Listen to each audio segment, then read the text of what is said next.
Hello everyone. Welcome to the What If Anime YouTube channel. Today, we are diving into an exciting new story that will take your imagination to the next level. Let's get started. What if Naruto learns the secrets of his parents on the night of graduation part 1? It was just another normal day for Naruto. He was currently sitting on the swing outside the academy looking at all the parents coming to pick up their children. He was dressed in a black t-shirt with the Uzumaki swirl on the shoulders and black cargo pants. Over that he wore a black leather hooded coat. Every time he would see a child greet their parent with a smile on their face, he couldn't help but feel a slight pang of jealousy deep within him.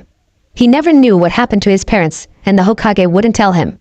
He knew the man knew, even if he insisted that he didn't. You don't live as long as him, as the most hated person in Konoha, without learning how to read people. It's an essential skill when living on the streets, and one you pick up very quickly when the majority of the people in Konoha want you dead.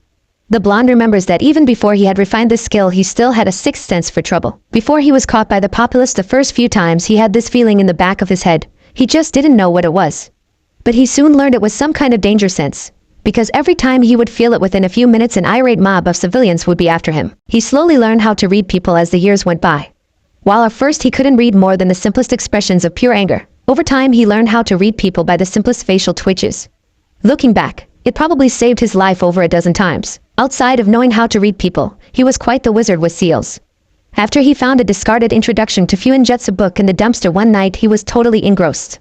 The possibilities that seals contain is limitless, basically only confined by the user's imagination. Outside of the simple storage seals, Fuinjutsu could be used for heating, cooling, silencing bombs, and in extreme cases teleportation. When he had read through the introductory book, he started breaking into the residences of shinobi who were out on missions to try and swipe any Fuinjutsu books they may have sitting around. The clans always had a couple good books on the subject. Living on the streets forced him to resort to thievery. A lot of the food he ate was stolen from merchants that refused to sell to him. With this practice in thievery, he naturally got good with his stealth. Eventually he was stealthy enough that he could pull pranks without being caught by the patrols, and he could shake the Umbu guards. For what good they did, that were always following him. "Hey Naruto." A voice sounded behind him. Naruto resisted the urge to jump when he heard the voice and quickly berated himself for not noticing someone sneak up on him. Naruto turned around to see his silver-haired sensei, Mizuki, looking down at him. Mizuki was an average-height chunin that wore a bandana-style hitate. He wore the standard chunin flak jacket and wore a long-sleeve blue turtleneck shirt underneath. He had blue umbu pants and blue sandals. All in all, he looked like a generic ninja of Konoha. "Oh. Hi Mizuki-sensei, what are you doing?" Naruto asked, though he had an inkling about what he may want. He had seen the way Mizuki would look at him, even if he tried to hide it, and the fact that he was overly nice today set off alarm bells in his head. "Well, I just wanted to let you know that I feel that Iriko was being too harsh on you, and I wanted to give you a second chance at graduating." Mizuki answered nonchalantly. "What? Another test?" Naruto asked, deciding he would hear him out. Not like hearing him out would do any harm. "Well, I believe you're an exceptional ninja. However, the test was just not in your favor. Not all ninja can create bunshin, nor do all ninja need them. However, back to the test. All you have to do is take a scroll that I will have planted in the Hokage Tower, and then learn one of the jutsus in the scroll. Then I will give you your hitate and grant you genin status." Mizuki grinned. What does he want the scroll for? Bah, no big deal. I'll just play dumb and blame him. Naruto thought, that's all? Should be easy enough. What does this scroll look like? It's about half your size and bordered in green. I'll put it behind a locked door, and have some shinobi guarding the door. Don't hold back or you won't graduate. When you are done, meet me in this clearing. Points to a map he took out at 2000 tonight, and I will evaluate your progress. Mizuki said before he took off. So I have about 5 hours to set up that area before he gets there. PSH, he makes this too easy. Time to set up a playground. Naruto thought before he took off to get to work. -5 hours later, Hokage office. All the prospective Jounin senseis were in the office. Even Kakashi, who was chronically late, though he seemed to be glaring daggers at the Hokage over his book. Next to Kakashi, Kurenai was nervous. She just recently became a Jounin, and she was already called to possibly take a team. She didn't know if she had enough experience to actually lead a group of green genin. She herself was still a green Jounin. However, Kurenai's friend, Ankle, was jumping up and down on the balls of her feet in excitement. She had just recently been promoted from Tokubetsu Jounin to full Jounin last week, and now she can get some brats to torture. Sure, having to do a bunch of low-ranked missions would be a bore, but come on. She gets to make the next generation of brats better. And she would make sure she did better than her sensei. Okay everyone, I have the list here for the graduates. If any of you want to request someone, feel free to speak now. The Hokage said as he laid the list down on his desk. I would like to take Uchiha Sasuke. Kakashi said, his head still seemingly buried in his book. I was planning on placing him on your team. Either way, Kakashi, you'll be invaluable in teaching him about the Sharingan when he manifests it. Do you have any other requests for your team? Hiruzen asked. No, Hokage-sama. That will be all. Kakashi replied, okay. Then I would like to put Harino Sakura, and a new student by the name of Sai who has been apprenticed onto that team as well. The Hokage stated, very well Hokage-sama. Kakashi stated, still reading his porn, I would like Abirame Shino, Inizuka Kiba, and Hyuga Hinata. Anko piped up, a tracking team. Very well Anko-san. The Hokage wrote down the team on a piece of paper. Go easy on Hinata, she doesn't have much self-confidence. Kurenai whispered to her friend, don't worry so much Nai-chan. When I am done with her she'll be more than confident. Anko grinned back at her best friend. Asuma stepped forward. I already put you down for the Ino Shikacho group Asuma. Hiruzen interrupted without looking up from the team assignment sheet. Oh. Well, thanks. Asuma said as he stepped back into the crowd. No names get no names. Okay if that will be. Just as the Hokage was about to dismiss the Jounin, Kurenai looked relieved that she didn't get a team. A Chunin barged into the office panting and with a nasty bruise forming on his face. Hokage-sama. Horrible news. Naruto has stolen the forbidden scroll of sealing. The Chunin exclaimed. When did this happen? Hiruzen roared as Kai leaked off his person. He glared at the Chunin responsible for guarding the most important scroll in all of Konoha, and apparently failed at his job. About 40 minutes ago, sir. The Chunin stuttered out. And you are just telling me now because? Hiruzen asked while slowly releasing more of his Ki. I did not, regain consciousness until now, sir. The Chunin said, shying away from the aged Hokage. What do you mean you didn't regain consciousness until now? How could you be bested by someone not even out of the academy? A Jounin asked. He knocked me out with a club, sir. The Chunin replied loudly. How did he knock you out? He's an academy student. Another Jounin yelled. He used a distraction to land the hit on me. The Chunin replied, feeling like all of Konoha was judging him for being bested by an academy student. And why were you distracted? Hiruzen asked as he slowly calmed down. The Chunin mumbled something incoherent to the group. What was that? The Jounin asked. I said he used his Oiroke no Jutsu on me. The Chunin yelled. All the males in the room couldn't help but sympathize with the poor man. They had all seen that particular jutsu and could all agree that it could distract any straight man without fail. The women in the room, however, sans Anko, who just wanted to get a piece of that fine female ass, seemed to be more than a little angry at this news. Now everyone, let's all keep our heads on and see what is going on with our favorite blonde. Hiruzen said as he pulled out his trusty crystal ball. Designated clearing. Naruto felt a chill go up his spine. Shit, I think I may have made a mistake somewhere along the way with this plan. Naruto thought. He was exhausted, having spent a good half-hour learning the Kage Bunshin. When he first took the scroll he was going to look for some sealing techniques since that was what he enjoys and excels at. But when he opened it up and saw the Kage Bunshin he just knew he had to learn it, seeing as how he had failed the academy because of his lack of bunching technique. There you are Naruto, I have been looking all over for you. Mizuki said as he climbed out of a bush. Really? You couldn't find this place? You're the one who designated this clearing. It should have been relatively easy for you to find. Naruto deadpanned. Don't get snippy with me, you little shit. Mizuki yelled. Whoa, mood swings. Are you PMSing right now? Naruto asked. What did you say, you little shit? Actually, never mind. Give me the scroll or I'm going to pry it from your cold dead hands. Mizuki ground out as he looked at the blonde. Oh? Well, before you take the scroll may I ask what you intend on doing with it? Naruto asked as he stood up and put the scroll on his back. Mizuki paused after hearing that, noticing the lack of surprise in his tone. Did this little shit know that I was setting him up this entire time? He thought.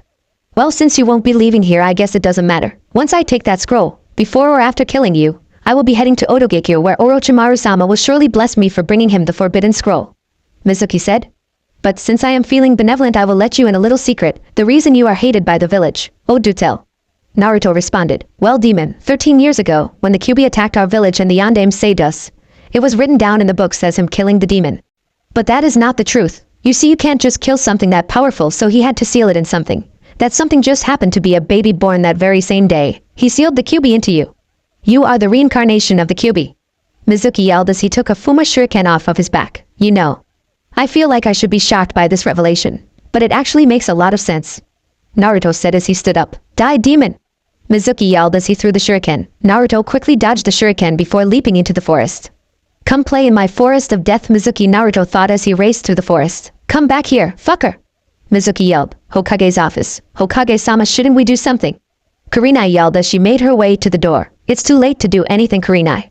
We would not be able to reach him in time. Hiruzen said, sadly gazing into his orb. Those words stopped Kurenai. She had no idea where Naruto was. It would take much too long for her to reach him. Mizuki would have already killed him and escaped by the time she got there. She slowly turned back to the Hokage's desk and looked into the orb, joining the rest of the Jounin and watching Naruto's fate. Forest. Come on, Mizuki. If you want to kill me you will have to do better than that. Naruto yelled as he ducked behind a tree while dodging some kunai thrown at him. Stand still, you piece of shit. Mizuki roared as he dashed through the underbrush. When he emerged on the other side, he saw Naruto looking at him with a small smirk on his face. Okay, I'll stand still, Naruto proclaimed as he stood there, smirk still in place. What are you smirking at, bitch? This chase ends now, Mizuki said as he took the other Fuma shuriken off his back. Good chase, Mizuki, but you lose. You fell right into my trap. And with that, Naruto pulled a string that he was holding. All of a sudden there was a wall of kunai coming at Mizuki. Mizuki quickly jumped up and landed on a tree branch where he tripped another wire, and a handful of shuriken came flying at him from above. He quickly rolled to the side in an attempt to avoid the shuriken, but some still got him in the leg. I'll get you for that, demon, Mizuki exclaimed as he stood back up. Too focused on Naruto, he didn't even notice the Fuma shuriken coming at him from behind. Before he even knew what happened, his head was removed from his body. Blood gushed out from his severed neck and his body fell from the tree limb he was on down to the ground, where it landed with a loud thud coupled with a few cracks. Thanks for playing. Though, I was expecting better from you. I had so many more traps for you. Naruto stared at the scene disinterested. Weird. They always said that your first kill would make you feel guilty or would make you start puking at the sight out of disgust and be mentally unstable for a while. And yet I don't feel a thing, Naruto mused. Nothing I won't lose sleep over. Time to return the scroll. Naruto then ran off to the Hokage Tower to return the scroll. Before Naruto got very far, he ran into a very irate Irika. Naruto! What the hell were you thinking? Stealing the forbidden scroll? Irika yelled as he dropped from the tree canopy. How the hell did you find me? Naruto asked as he looked at his homeroom teacher. I went looking for you immediately after I learned you stole the scroll. I just happened to go the right way. Now, why did you steal the scroll? Irika asked again as he stepped up in front of Naruto. Well, Mizuki said that it was needed for my makeup exam. Naruto answered as he stopped in front of the scarred Chunin. What makeup exam? There's no makeup exam. Where is Mizuki? Irika asked, thoroughly confused with this chain of events. Why the hell would Mizuki make Naruto steal the forbidden scroll? Mizuki's body is right there. His head went flying elsewhere, Naruto said as he turned around and pointed towards the body of the deceased Mizuki. How did he die? Irika exclaimed. He chased me through a booby-trapped forest. You said that pranks were useless for a shinobi, and yet I'm pretty sure that half of those traps in there are exact copies of some of my pranks, just with kunai traps instead of paint traps, Naruto answered coolly. Irika looked at the blonde in front of him, not sure whether he was being serious or not. Did he just admit you're the one that has been pranking Konoha? Irika asked.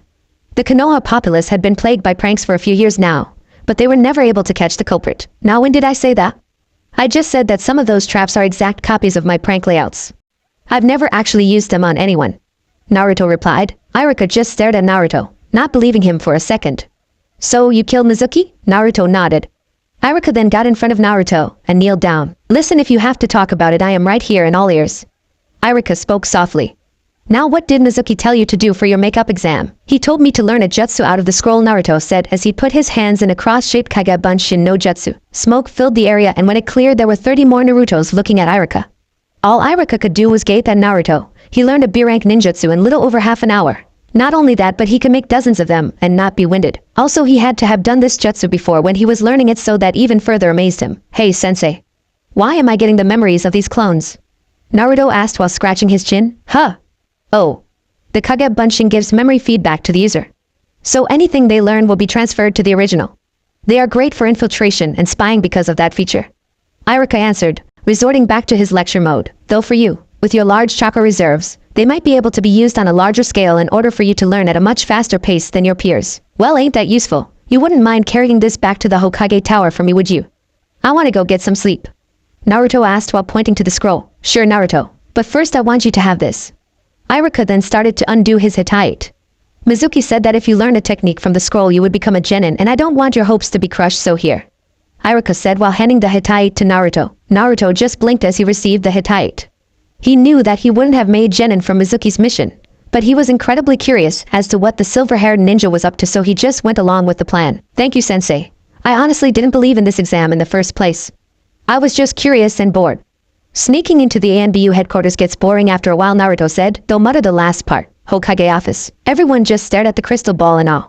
This academy student had just set up a multi-layered trap and lured a Chunin into it, where said Chunin fell into each step of the trap. Not only that, but he learned a B-rank jutsu in no more than half an hour and was able to create dozens of Kage Bunshin without any problem. On top of that, he made it look like a stroll in the park. I like that, Gaki, Enko exclaimed after she got out of her daze. And with that proclamation, everyone else seemed to snap out of theirs as well. Well, it looks like we have one more genin that needs an instructor, Hiruzen said as he regained his composure. Who currently does not have a team. All the Jounin moved to the side of the room, leaving Kurenai in the middle of the room. Heh, I guess that would be me, Hokage-sama. Kurenai said, feeling small with all the attention on her. Well, Kurenai, it looks like you will be getting young Naruto-kun as a student, Hiruzen said. Hokage-sama, with all due respect, I don't think that I should be his sensei. He is a chakra powerhouse more suited to ninjutsu and probably has no talent in genjutsu, while I am a genjutsu specialist. I am very limited in what I can teach him, Kurenai argued. This pairing was almost doomed to fail. Also, it would just be a two-man cell with just him and I. The only two-man cells have been apprenticeships. Well, then I guess you can look at this as an apprenticeship. I expect much from your apprentice Kurenai, and maybe you will learn a few things from Naruto-kun as well. Hiruzen chuckled. Now the teams are final. Dismissed. Hi, Hokage-sama. The Jounin chorused before leaving the office. Naruto's mindscape. Naruto woke up immediately after he fell asleep, and in a sewer of all places. He pushed himself up to stand in the ankle-deep water and looks around. There were plenty of pipes around here. The sewer didn't remind him of any in Konoha after being down in the sewers multiple times. This was something else. Naruto turned around and saw something glowing red at the end of the sewer. Feeling the need to sate his curiosity, he started to head towards the light. As he approached, he started to feel the energy that was being given off by the light. It was malicious and vile, and yet, he almost felt comforted by the energy, as if he knew that this seemingly unending energy was there to help him. When he finally got to the room that housed the strange energy, he was met with a large cage held together by a piece of paper with the kanji 4 seal on it. It didn't take him long to figure out where he was, so he just waited for the big guy to make his entrance. Hello there, Kit. A voice rumbled from behind the bars. I see you have finally decided to grace me with your presence. Yeah, I guess I should apologize for making you wait so long, though I just learned tonight that you were sealed inside of me. I probably should have been able to put the pieces together, but I wasn't really looking into it that much. Naruto answered. Was that Kit just respectful to me? Kyuubi thought as he made his presence known to the young blonde. Behind the bars, 2 large red slitted eyes appeared. Well, Kit, I guess I can forgive your incompetence this once, Kyuubi said. That is quite kind of you, Kyuubi, though I do believe I should thank you. Naruto responded. Yeah, well, don't you wait. What did you say? Kyuubi asked. I just feel that I should thank you for all the times you healed me, even if you weren't doing it consciously. There is no way a human can heal as fast as I do without the help of outside source. I can only seem to attribute that to you. Naruto explained. This kid is different from the rest. Kyuubi thought. Maybe he will be the one that he told us about. Well, kid, I guess you are welcome, but you had a faster than normal healing rate even before you factor being a Jinchuriki into the equation. I just make it even faster. Now back to the reason I dragged your ass here. I do not want a weak container. If you get your ass killed or beaten by some weak ninja, or kami forbid another Jinchuriki, I will never hear the end of it from my siblings. Furthermore, I'm going to help you become a true trickster and make you into a great illusionist, one that any kitsune would be envious of. Kyuubi spoke with certainty. Me? An illusionist? My chakra control is nowhere near precise enough to be able to use genjutsu against anyone above the academy. Wouldn't I be better as a ninjutsu user with my enormous chakra reserves? I mean, I would have to master every chakra control exercise there is, and then create some to get my chakra control to the level needed for genjutsu. Naruto said, thoroughly confused with Kyuubi's ideas. You're smart, kid, but you forgot one thing.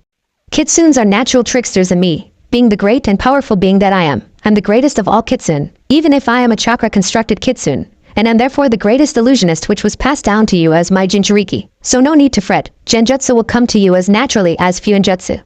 Kyuubi explained. Well, that solves that. I have always wanted to learn how to do genjutsu.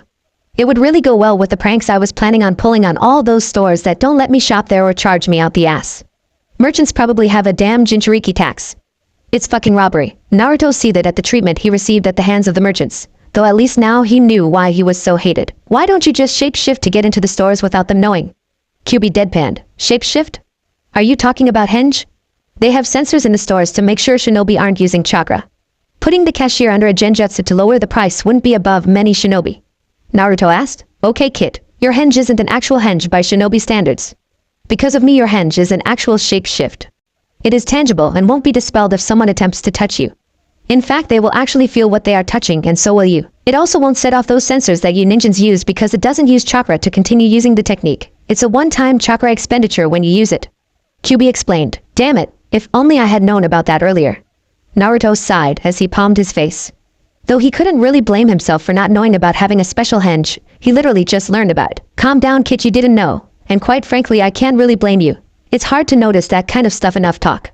You have spent too much time in here. Go get some rest. I will teach you during the week you have between now and your team assignments. Kyubi said as he kicked Naruto out of his mindscape.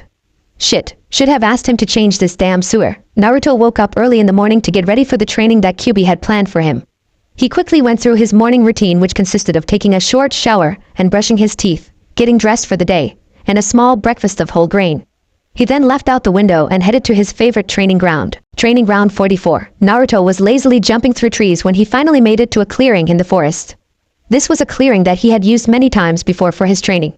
It had almost everything you would need to help you train, with the large open space, the lake off to the side with a waterfall falling into it from a cliff, and the high trees. What the fuck? In the middle of the clearing was a jaguar. But not your average jaguar. This thing was at least 20 feet tall, and had a tail half as long that was almost as thick as Naruto is wide. The jaguar was jet black and had glowing green slitted eyes that were looking straight at Naruto. Its canines were about a foot long and looked like they could chomp through even the strongest metal. Before Naruto could do anything, the jaguar lashed out with its tail and grabbed him. I've been waiting for you, young one. The jaguar said as it brought Naruto before him. Naruto just stared into its eyes, knowing that he couldn't do anything to get away. He was held in front of the large feline for a few minutes before he started to get annoyed and his eyebrows started twitching. I would appreciate it if you would do something. If you aren't going to kill me, you could at least set me down so I can begin training. Naruto said in a monotone voice, though a hint of annoyance could be heard. Not afraid when you are caught in the clutches of the enemy and have no way out, the jaguar said. I like you. The jaguar grinned, showing all its teeth. Does that mean you will let me down? Naruto asked. The jaguar chuckled before lowering Naruto to the ground and releasing him when he was on his feet. Now the reason I was here waiting for you is because the Jaguar clan has been watching you over the last few years and seen the hardships that you have been through, and we are impressed with your willpower. Most people would have either committed suicide or would have gone insane by now. The Jaguar praised. Can't say that killing myself hasn't crossed my mind a few hundred times. Naruto mumbled. Anyway, we have decided to let you sign our summoning contract for your perseverance. There will be no test with the boss summons since we figured your life was test enough. When the jaguar finished talking, a scroll poofed into his tail, and he lowered it onto the ground in front of the blonde. Just sign in blood and you are good to go. Naruto knelt down on the ground and took out a kunai and cut his forefinger. He then wrote his name in blood and stamped his fingerprints in the box below his name. After he did that, the jaguar rolled up the scroll and poofed it away. He then told Naruto the hand signs required for summoning before poofing back to the summon world. Well, that was an interesting experience.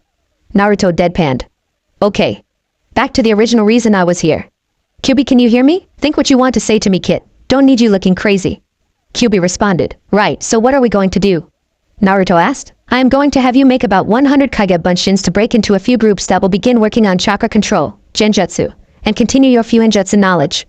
Then you will summon one of those jaguars that you now have and see if they can teach you their clan's taijutsu style. Most summoning clans have a taijutsu style that go well with their clan. Got it. Naruto quickly made 100 clones that split up to do their assigned tasks. 50 for chakra control, seeing as his sucked horribly. Then fuinjutsu and genjutsu each got 25.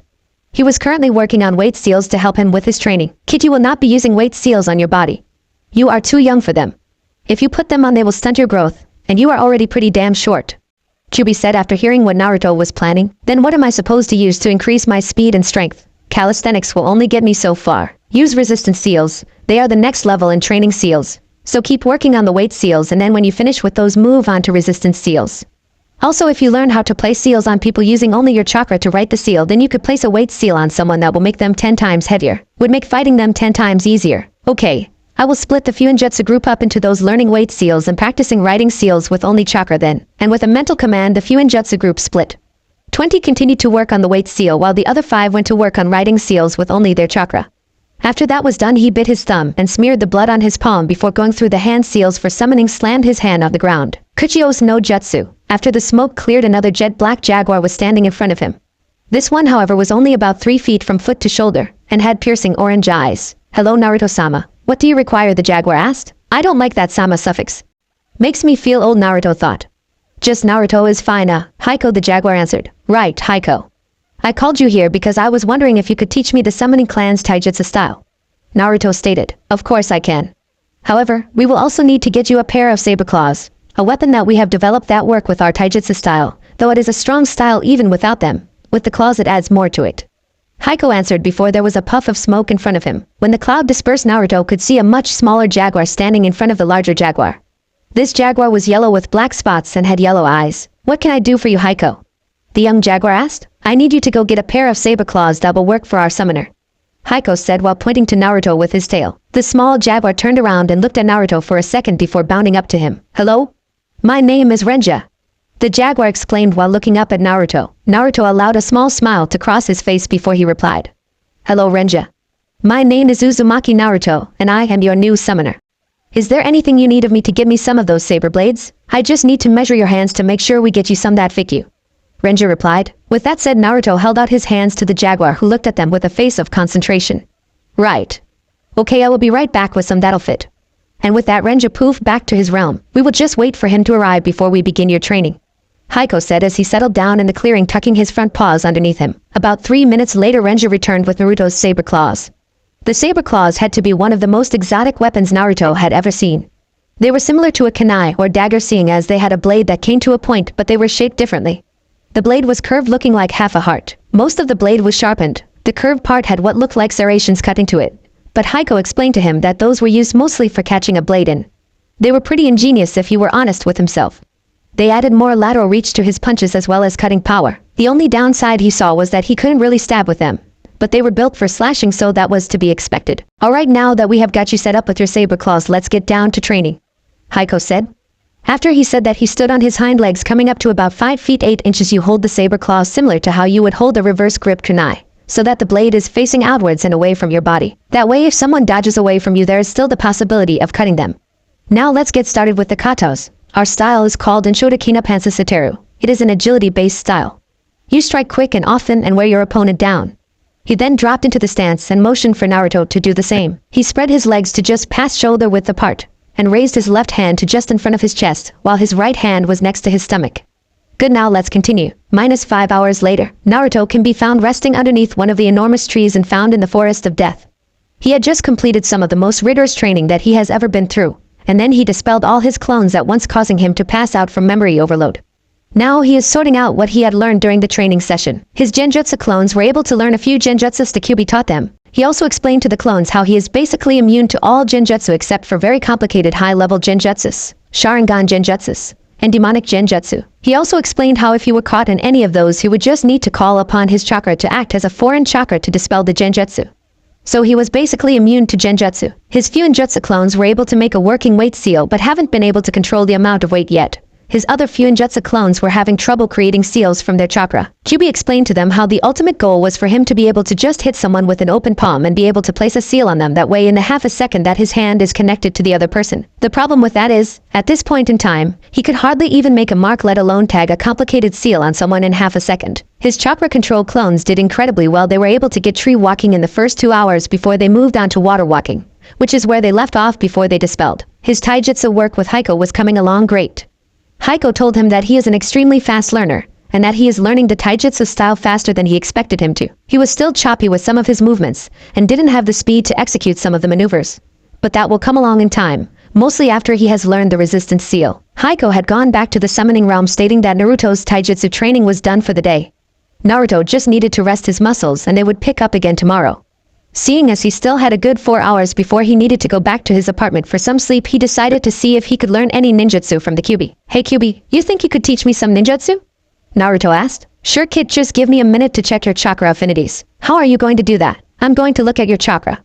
I am an all-powerful being. Seeing the affinities in someone's chakra is child's play. So Naruto sat there for a minute before he heard back from the Kyuubi. Okay, it seems that you have affinities to both wind and water. Pretty nice if you asked me. An extremely offensive affinity in wind and a balanced offensive and defensive affinity in water. You have a stronger affinity to wine, so you should probably work on mastering that one first. Kyuubi explained. Could you tell me how to master it? You are going to need to cut leaves in half using only your chakra. Make a lot of clones and then grab some leaves. Hold them in your palms and focus your chakra into them, and then convert it into wind chakra, which you would probably envision it as something incredibly sharp. Right. And with that, Naruto created 200 clones who all went up to a tree and grabbed a leaf and started to try and cut it using their chakra. After the first hour with no progress, they started to realize that this was an incredibly difficult exercise. But Naruto was never one to give up when things got hard. If he had, he would not be alive. So with renewed determination, he went back to the leaf-cutting exercise with renewed vigor. A few hours later, Naruto was laying in the middle of the clearing, panting hard with a leaf that was torn halfway in his hands. He may not have gotten through the whole leaf, but he was making progress. And since Kyuubi told him that this was a jounin level exercise, he thought he was doing pretty well. Too tired to go home. I'll just spend the night out here. Naruto thought before he crawled over to a large tree with equally large roots that he could use as shelter. As he lay under the roots looking up through the holes at the sky, he couldn't help but think how beautiful and peaceful the night sky is. Next morning, Naruto woke up and immediately looked around for any hostile civilians or ninja. He blinked when he realized he was in a forest, and slowly began to remember the previous day. He crawled out from underneath the roots of the tree he was in, and stretched out his limbs, feeling the satisfying pops of his joints. He felt more refreshed than he ever had before. He had to sleep outside some more if this is how he felt when he woke up. After that revelation, he quickly reviewed what he had learned yesterday during his training session. He was a natural when it came to Fuinjutsu, so it was no surprise to him when he had learned the weight seal in just under a day with the help of some Kage Bunshin. What was getting to him though was writing seals onto objects using his chakra. Right now, he could successfully write a single kanji on an object, but it took a good 5 seconds for him to be able to write it. Not that tap that Kyubi told him he should learn to do. How was he supposed to write complicated seals in just half a second of contact with his chakra? It was an extremely difficult task, but he would get it done sooner or later. His genjutsu training was coming along perfectly. He wasn't as natural when it came to genjutsu, but he was still good with it. And he already was thinking of some things he could do with it. His taijutsu was coming along as well as it could. Having his growth stunted in the academy, he never really had a taijutsu style. The academy style was taught to him incorrectly, so he never bothered with it. Besides, it didn't really fit him. But now that he had his own style and someone who was willing to teach him, he was determined to master the style as quickly as possible. Wind manipulation was, putting it lightly, incredibly difficult. Even with a couple hundred clones working for about 4 hours, he was only able to get halfway through a leaf. This exercise was tough. But that also means that it would be very rewarding when he actually mastered it. Naruto looked around the clearing. He saw a boar off in the forest eating some kind of bush. His stomach responded with a growl, letting Naruto know that he didn't eat lunch or dinner last night, and he would be damned if he missed breakfast. He quickly pulled out his saber claws and jumped in the trees above the boar, planning to drop down on it from above. When he got onto a branch above it, he leapt down on the unsuspecting animal.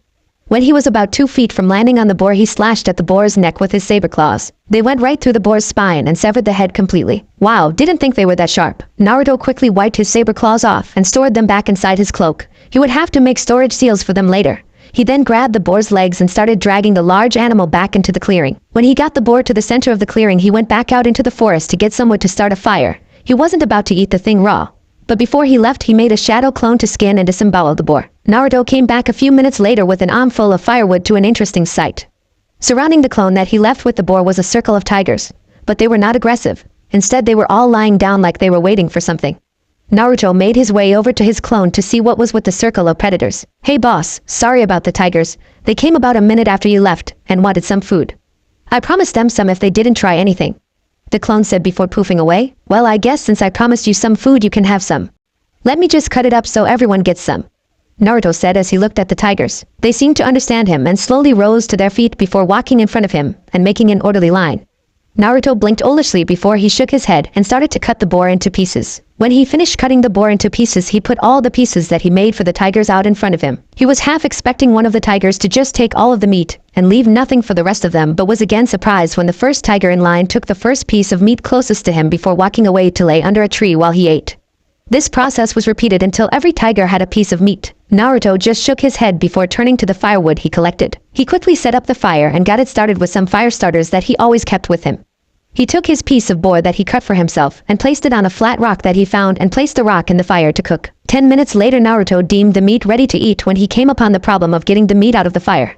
He didn't have anything to grab it with, and if he were to try and use a kunai, it would either slide right off or he would burn his hand. Get Kage Bunshin duplicates anything on your person, so go pick up that tanto that is on the ground behind you and then make some shadow clones.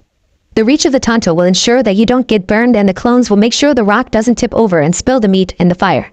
Kyubi explained. Naruto looked behind him to see if there really was a tanto behind him. And sure enough, there was a tanto behind him. Not in the best shape admittedly, but enough for him to get his food out of the fire. Why didn't I notice that before? Naruto thought. One of the tigers was chewing on it. Oh, after retrieving the tanto, Naruto made 3 Kage Bunshin and the 4 Narutos surrounded the fire. Each reached out with their tanto so that they each were stabilizing an edge of the rock and slowly lifted the rock out of the fire and put it on the ground. With that done, Naruto dispelled the clones before waiting a minute before digging into his meal. When he finished with his meal, he immediately created a small army of clones to continue what he was doing the day before and summoned Haiko. He would continue on with this pattern for the rest of the week until it came time for him to get his team. Naruto arrived at the academy a couple hours before the team placements were to take place. He wanted to get there early to avoid coming into the class and having all of them stare at him and question why he was a genin when he failed the test. It would just be too troublesome. So he is currently sitting in his usual spot in the back corner with his hood covering his face and looking out the window. 2 hours later, everyone had arrived at the classroom for teen placements, and a few questioned why Naruto was there like he had predicted. He simply pointed to the hetaite that he had sewn into his leather coat. The question stopped after he started leaking ki into the room when people would ask. All the students were sitting in their normal seats that they used during the school year. Choji and Shikamaru were sitting next to each other in the front row, Choji eating his chips and Shikamaru sleeping. Kiba was with some kids that Naruto never took the time to learn the names of, seeing as they would never make it as ninja. Shino was in his corner of the classroom sitting there stoically, probably talking with his bugs. Hinata A/N. Hinata will not be infatuated with Naruto in this since he is much colder, and I feel like Hinata would never go for that type of guy. Was sitting in the middle row trying her best to hide in her coat. Sasuke was stuck between his two biggest fangirls, Ino and Sakura, and they pestered him for a date whilst glaring at the other. It was at this moment that Iruka walked in with a very pale, almost snow-white-skinned student with black hair and pupilless black eyes. He wore a black long-sleeved shirt and black umbu pants. He had the fakest smile that anyone had ever seen plastered on his face, and had a scroll in his hand and what looked like inkwells attached to his belt. Alright class, as you know, from today onwards you will be genin for Konoha. You will be expected to uphold the morals of our great village and put your life on the line to protect the village. Let me tell you guys how proud of you I am. And Naruto turned Iruka's speech after that, knowing that he would continue on for another 5 minutes. Okay, so now I will be telling you all your teams. Team 1 Iruka starts going through the team lineup. Team 7 will be Harino Sakura, Uchiha Sasuke, true love prevails. Eat that Ino pig. Sakura screamed, and sigh. Iruka finished. The class all blinked in confusion after hearing that name. They didn't have anyone named Sai in this class. Iruka-sensei, who is Sai? Sakura asked. Oh. How forgetful of me. I forgot to introduce your new student. Sai, would you please stand up and give yourself a small introduction? Iruka said. Sai stood up and looked around the class. Hello, my name is Sai, and it is nice to meet all of you. He then sat down with that fake smile still on his face. Now, as I was saying, Team 8 will be Yuta Hinata, Inuzuka Kiba, and Aburaim Shino. Team 9 is still in rotation, so the next team is Team 10, which consists of Yamanaka Ino, Akimichi Choji, and Naro Shikamaru. Uzumaki Naruto will be under an apprenticeship. Iruka finished. Ino seemed to deflate after hearing who her team was, though it wasn't unexpected. They were the children of the legendary Ino Shikicho trio. However, that last bit caused her to perk up. The Iruka-sensei, why does Naruto get an apprenticeship? Before Iruka could speak up, Sasuke decided to get his part in. Probably because they know that the dobe would die on his first mission if he didn't have all the help he could get. Naruto just sat there in the corner seemingly lost in his own thoughts, which wasn't far from the truth. I am going to enjoy breaking that Uchiha pride of his when the time comes. Naruto thought with an evil smirk that couldn't be seen since his hood shadowed his face. After that, the first few senseis came in and took their teams that had the children that would never make it as ninja. After the last of the no-name teams left, the wall exploded and a banner that read "The Great and Sexy Mitarashi Anko" was pinned to the ceiling. When the dust settled, there was a purple-haired woman with pupilless brown eyes dressed in a trench coat, a mesh top, and an orange mini-skirt was standing there striking a pose. Kiba stared at the woman with lust-filled eyes, obviously undressing her with his eyes. Not that there was much to undress. Shino merely raised an eyebrow at the entrance. The girls in the class all thought of how crazy this lady was, and Sasuke had an almost unnoticeable pink hue on his cheeks, which caused Sakura and Ino to exclaim that the woman was trying to steal their Sasuke-clan. Naruto was for the most part unfazed. Over the years living on the street, he had come to hear about the famous snake mistress, and was quite intrigued by all the rumors surrounding her.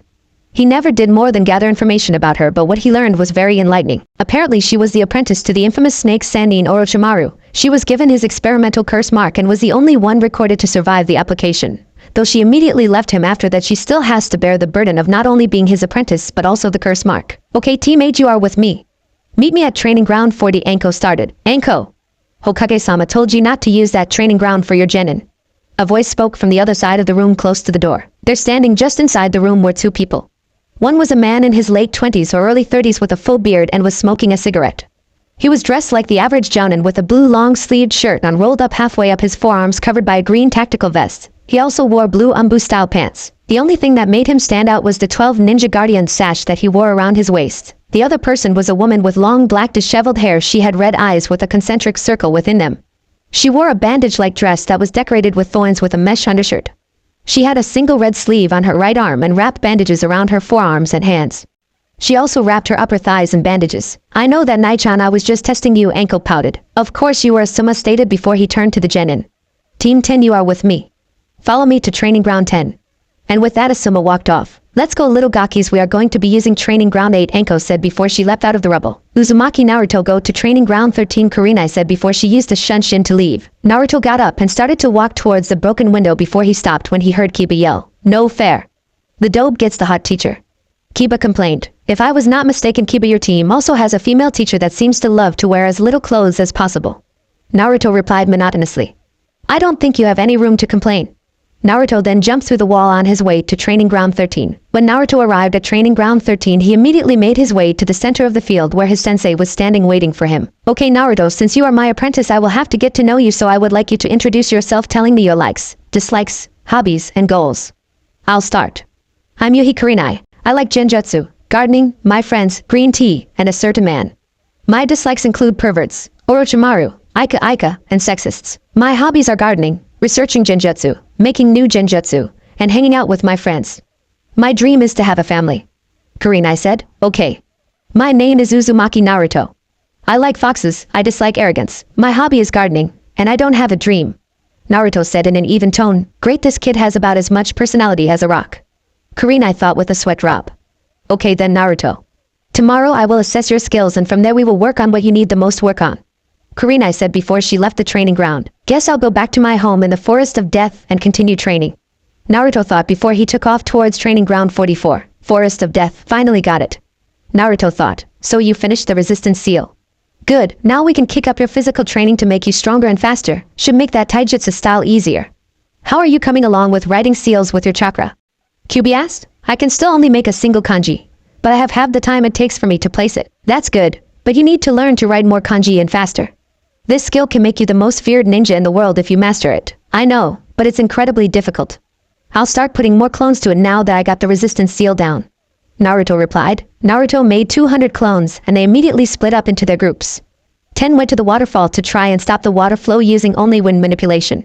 He was lucky that he found a jaguar that knew earth manipulation and made him a bridge to stand on, or else he would have tried to split the waterfall while water walking. He now had 30 clones working on writing seals with their chakra, while 10 studied Fuinjutsu. 50 clones were working on chakra control. He was currently balancing Samban on his fingertips, though he could only balance 3 on each hand before he dropped one. The other 100 were working on genjutsu and ninjutsu. Naruto himself was about to begin his physical training with the resistance seal. He had already planned out his physical training before. Since he already was a stamina freak and was pretty fast from all the chases he had to avoid, he would focus more on strength. But he wouldn't ignore stamina and speed entirely. So when he finished putting the resistance seal, he quickly got working on his warm-up exercises, which consisted of sit-ups, push-ups, pull-ups, and squats, 500 of each. Then after that he would run around the training ground for 30 minutes, and then jog it for 30 minutes, then walk around it for 10 minutes to cool down. After that he would summon Heiko and get working on his taijutsu. -5 hours later, Naruto had just finished his training for the day. He was finally able to split the waterfall using only wind manipulation. Now he was coating it on his saber claws, making them even sharper. He has also come up with some very good ideas for a couple genjutsu techniques. One genjutsu that one of his clones thought up of and named Keiko no Akumu, Nightmares of the Past, had to be the most ingenious thing he had ever thought of.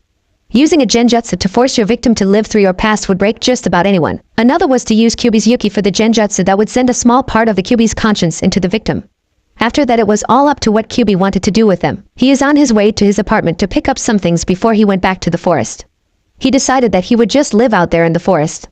The animals in the forest seemed to like him for some reason. He figured that the Kyubi had something to do with it. He was just going to use his apartment as a storage shed to keep all the stuff he doesn't carry around safe. He was passing one of the training grounds when he heard a large crashing sound. Deciding to go investigate, he made his way towards the sound. When he arrived at the edge of a clearing, he saw 2 green-suited buffoons, a Hyuga, and a panda girl. He knew these people from the academy. They graduated a year ahead of him. The students were Rock Lee, a kid that could not mold chakra to use for ninjutsu or genjutsu, Hyuga Niji, a branch member of the Hyuga clan that headed out for the main house, and Tenten, a weapons-loving girl that couldn't get enough of anything pointy. They were dressed similarly to how they were in the academy, except Lee, he had seemingly taken his sensei's wardrobe and hairstyle. Their sensei was just a larger version of Lee with a Jounin flak jacket.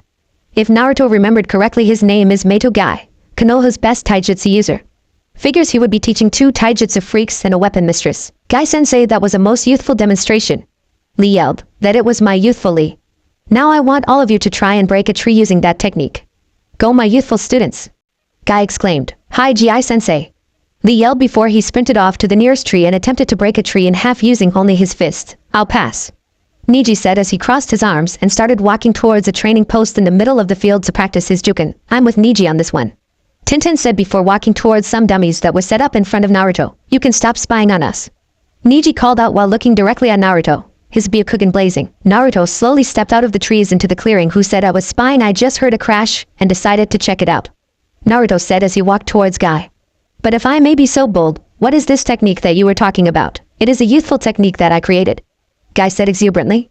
I based it off of Tsunade's super strength technique. Though since I do not have the chakra control required to use her super strength, I channel chakra to my fist, and when I make contact with an object I release it. Though as I have said, since I do not have the chakra control that Tsunade-sama has, I end up wasting a good amount of the chakra, and the end result is that I do not do as much damage as Tsunade-sama. Guy explained in a rarely heard serious voice reserved for when he is discussing taijutsu or in serious situations. Interesting. It must have taken you quite some time to not only come up with the idea, but to also put it into practice and get good results. Naruto deducted. It did, but through hard work and determination I completed the technique. Guy said, and now I am teaching it to my most youthful genin. Would you like to learn such a youthful technique? Forgive my unyouthfulness, but I do not recall your name. I never gave it. My name is Uzumaki Naruto. Naruto said while taking the hood off his head. I wouldn't expect you to recognize me with myself all covered like that. But I think I will pass on that technique. I just got finished training. Though do you know any good physical training that I could do? I have been so focused on chakra-based training that I have been neglecting my physical training. Oh no, Tenten murmured as she started to back away from the youthful duo. Naruto-san. I believe that it would be most youthful if you accompanied me and my most youthful student Lee as we do our physical training. Guy yelled. He then took out a notebook from one of the pockets in his vest. Let's see, today is 5,000 laps around Konoha with a boulder on our backs. YOSH Lee. What should we do if we cannot do that? We should have to do 3,000 handstand push-ups, and if we cannot do that then we must do 4,000 hanging sit ups. Lee exclaimed with fire in his eyes. And if we cannot do that then we have to climb the Hokage mountain with one hand 7,000 times. Naruto said calmly. Time seemed to stop and Niji and Tenten just looked at Naruto dumbfounded. He had just agreed to train with the youthful duo. Their workouts were suicide and any sane person would never even think about attempting them. And yet here is someone who is going to train with them, and even added on a punishment should they not complete their previous goals. YOSH. Naruto-kun, you are most youthful. Lee exclaimed as he ran up to Naruto. I think to make this fair though I should add resistance seals to the both of you so you get as much out of the workout as possible. What are these resistance seals you speak of, Naruto-kun? Lee asked. They are a seal that uses chakra to resist the muscles from moving. So if you were to try and lift your arm there would be a small amount of resistance against the muscles, forcing them to work harder and grow stronger and faster. Naruto explained. Yash. Naruto-kun, would you give me one of these most youthful resistance seals? Lee exclaimed. I would like one of these seals as well, Naruto-kun. Guy added. Of course. Let me just draw them up for you. What do you want them? Naruto asked. At that both Lee and Guy pulled down their jumpsuits and simultaneously said, over my heart. Naruto blinked twice then just shrugged and started to draw the seals on over their hearts. Now to raise or lower the resistance you just channel chakra to the seal. Naruto explained after he finished. Now let's begin that workout, shall we? After Guy and Lee channeled enough chakra to their resistance seals to where they felt challenged, they nodded and all three headed off to the Hokage mountain to get a boulder. 6 hours later, Naruto had just finished his 3,000 handstand push-ups. He couldn't quite make it 5,000 times around Konoha with a boulder on his back. Though that may be because he had just finished his own small workout beforehand. He was now headed to his apartment, again, to get a sleeping bag. He preferred sleeping outside, but he did not like the cold ground that he had to sleep on. As he turned into the red light district, he made his way to his apartment. As Naruto reached the top of the stairs that lead to his room, he came upon quite the sight. There were about 20 people standing outside his room trying to break it down. Good thing I put security seals in my apartment. Naruto thought before a sadistic grin grew on his face. This is gonna be fun. May I help you? Naruto said from behind the mob. The group turned around to see the object of their hate standing there, seemingly uninterested. Yes, demon, we have come to end you and finish what was started all those years ago. One random civilian yelled while he pulled out a lead pipe. Of course you are. But just do my one favor. Look into my eyes. Naruto said as he channeled chakra to his eyes. He had been working on a way to cast genjutsu without hand seals, and Kyuubi told him that the Uchiha cast genjutsu using their Sharingan as a medium. So expanding on that, he decided to do the same thing, except he didn't have a Sharingan as a medium. But with the Kyuubi sealed in him, using eye contact wasn't that hard to do. When the mob looked into his eyes, they became entranced. His blue eyes were glowing, and they seemed to draw the mob in. Keiko no Akumu, Naruto whispered before the mob's vision went black, and they immediately found themselves walking the streets in a brightly lit Konoha. They kept walking, seemingly without control of their body. Then they felt something hit the side of their heads. The body that they were in turned to see a broken bottle lying on the ground next to him. Then they felt strong hands grab them by the shoulder before they were forcibly thrown into an alley. So the little demon thinks that they can just walk around like an innocent little boy. Someone asked? They turned their head toward the voice and saw that it was a rather large man, about 6'7" with large muscles and a dragon tattoo on his right arm. He held a taser in one of his hands and a coil of copper wire in the other. I'm going to have some fun with you now, demon. Before they could do anything, the man rushed forward and slammed them into the wall behind them before stabbing them through the arms and legs with kitchen knives. He then started to unravel the copper wire and started to wrap it around the boy crucified on the wall. When he had wrapped all the wire around the boy, he brought the taser to the end of the wire that he held in a gloved hand. I hope you stay conscious for all of this. It would be a shame if you didn't experience all of this, the man said before turning on the taser and sending a large amount of electricity through the wire and electrocuting the boy. Outside of the genjutsu, all the civilians screamed to the heavens before dropping onto the ground unconscious. They didn't last all that long. Oh well. Gotta get my sleeping bag and then back to the forest. And with that, Naruto quickly entered his apartment, got his sleeping bag, and took off towards the forest of death. Hey Kurenai-sensei, Naruto said as he dropped in behind his sensei. Kaya! Kurenai screamed and jumped away from Naruto, taking out a kunai and turning to face her attacker. Damn, you're loud, Kurenai-sensei, Naruto muttered as he waited for the ringing in his ears to cease. Well, you shouldn't sneak up on me. Kurenai huffed, crossing her arms and turning her head to the side. I wasn't trying to, I just dropped in. Oh, sorry about yesterday if I seemed like a dick. I have multiple personalities and you got the cold one that comes out whenever I have to deal with my class. Naruto apologized. Kurenai looked back at Naruto and saw that his eyes had a different light than they did yesterday. Well, at least this won't be boring, Kurenai thought while sighing. It's fine, Naruto, but how many personalities do you have? I think I have 5. Different personalities for dealing with different groups of people. Naruto said. Well, that's interesting. Anyway, let's get on with your skills evaluation. Now I have heard from many sources that you can outrun and hide from units. But since I have not seen those skills firsthand, I have recruited some help. Your first test will be on your stealth, and if you are found, it will turn into a chase that will test your stamina. After explaining the test, 2 purple-haired kunoichi and a brown-haired kunoichi appeared next to Kurenai. Naruto took a second to identify the kunoichi. The first purple-haired kunoichi was Anko, whom he had met yesterday. The other purple-haired kunoichi was in an umbu suit and had a katana strapped to her back. He knew her as Nico, the cat-masked umbu that would actually look after him. The next girl was an Inuzuka. If the fawn tattoos on her face weren't enough to tell him that, then the dogs next to her definitely gave it away. She had a green vest and purple spandex shorts. She also had a tattoo on her right arm. However, the thing that caught his attention immediately were her eyes. They weren't like the other Inuzuka members who had slitted eyes. She had round brown eyes with 2 bangs falling in front of them. Kurenai-sensei. I highly doubt Nico wants to chase me around the village again. That is if she finds me, Naruto said, slightly challenging the umbu member. The kunoichi's eyes widened slightly when he so easily called you to go out on her umbu identity. As if reading their minds, Naruto quickly added. You don't think I wouldn't take the time to learn about those who watch over me, do you? Plus, she is the only purple-haired umbu in the corps. Yugubo's eyes narrowed slightly after she went over the challenge that Naruto proposed. You honestly think that we won't be able to find you? Well, the umbu couldn't find me before, so I doubt that you will find me now, even with an Inuzuka. Naruto smirked as he looked over at the dogs. But actions speak louder than words. When does the test start? We will give you 1 minute to hide. The test starts now, Kurenai said. Naruto then disappeared in a burst of smoke. Fuck, Yukigo said. Now we don't even know where he could be. Just when the other kunoichi were going to say something, someone popped up behind them. What are the boundaries? Naruto asked. Kaya! The kunoichi screamed while taking out their weapons and whipping around to face Naruto. Sensei, that's the second time Naruto deadpanned. SS, shut up.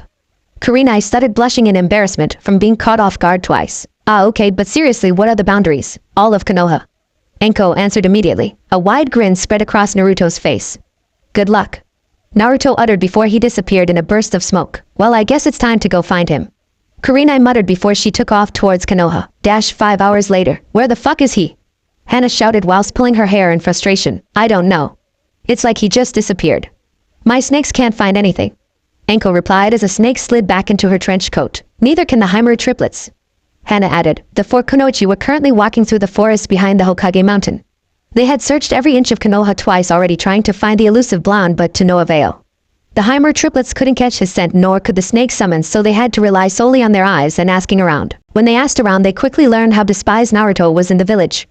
Most of the people just went on their way, seemingly uncaring about the blonde, while others were praising them for finally putting down the demon. However, when they entered the red light district and starting asking about the blonde, everyone got defensive and suspicious about their motives. They had finally been able to glean enough information to learn that he had gone into the forest behind the mountain. So that's where they were currently searching. They stopped when they heard a twig break off to the left. Thinking they had finally found the elusive blonde, they all sprinted in the direction that they heard the noise from. They leapt into a clearing and started to look around. Yukugo took a step forward and all of a sudden they had to dodge a barrage of wooden shuriken and kunai that were aimed at them. When they landed, they immediately had to dive out of the way of a tree trunk that came crashing down on them. When they rolled to their feet, they immediately fell into a pitfall trap and a net fabricated from ninja wire was thrown over them. Yukugo tried to cut through the wire but soon found out that it was too strong to cut through. So the four kunoichi just sat there at the bottom of the pit waiting for someone to come release them. They didn't have to wait long. Did I pass? They heard a voice say from the top of the pit. The four kunoichi looked up to see Naruto gazing down on them with an unreadable expression. The kunoichi just stared at him gawking. They had just been led on a wild goose chase by this kid and then fell into an elaborate trap that he had set up. How did you know we were going to be here? We only decided to come here a few minutes ago, and the tree trunk trap alone takes a good half hour to set up. Enko asked, slightly impressed by the blonde Jinchuriki. I began setting this up after my first clone poofed. It took me a good 3 hours to set up all the traps in the clearing. There are a lot more that you guys didn't set off. Though I am kinda happy for that. Now I don't have to go around collecting shuriken and kunai from the ground and trees, Naruto said, talking to himself at the end. That still doesn't answer how you knew we were going to be here. Kurenai stated. I hinged clones into civilians and had them give you small hints of information to point you in this direction. Then when you were close enough, I just needed to make a little noise so that you would find the clearing. Naruto replied, a small smile threatening to show itself when he saw the amazed looks on the kunoichi. We just got played by a fresh out of the academy genin. Oh, this is embarrassing, Enko mumbled out. Don't feel bad. I've always been good at trap making. It's just that no one ever knew. Who do you think was pranking the village over the last 5 years? This time the small smile did show itself. That was you. Yukugo shouted, shooting a glare at Naruto that meant a lot of pain if she got her hands on him. Probably, but what are you referring to? Naruto asked with a raised eyebrow, thinking back to anything he might have done to his favorite Umbu member. You dyed all our masks bright pink that when wet would turn orange. That was the most humiliating day of our lives. Yukugo stated, remembering the prank that was pulled on the Umbu. Oh yeah, that one. I got a kick out of that one. All those Umbu that are supposed to be invisible to the eyes of Konoha with neon-colored masks, though it shows how good of security your headquarters has if I was able to sneak in there as a 10-year-old and dye all of your masks without anyone knowing. Yukugo was about to retort when she noticed Hana was trembling in rage, throwing a glare so ferocious at Naruto that most people would tremble at the sight of it. But Naruto had faced worse, so he just looked back at her impassively. You seem a bit tense, Hana-chan. Would you like a neck rub? Naruto asked, a small smirk playing on his face. You. It was you. Hana yelled while clawing at the net, trying her hardest to get to the blonde. Yep. I assume you are talking about the undergarments prank. It was much easier to sneak into your compound than I originally thought. Those dogs of yours are heavy sleepers. Though I think I preferred when I put laxatives in the dog food. That prank was more difficult to pull off. But that's what makes it one of my favorites, Naruto said, a cheeky grin splitting his face. Hana, what are you talking about?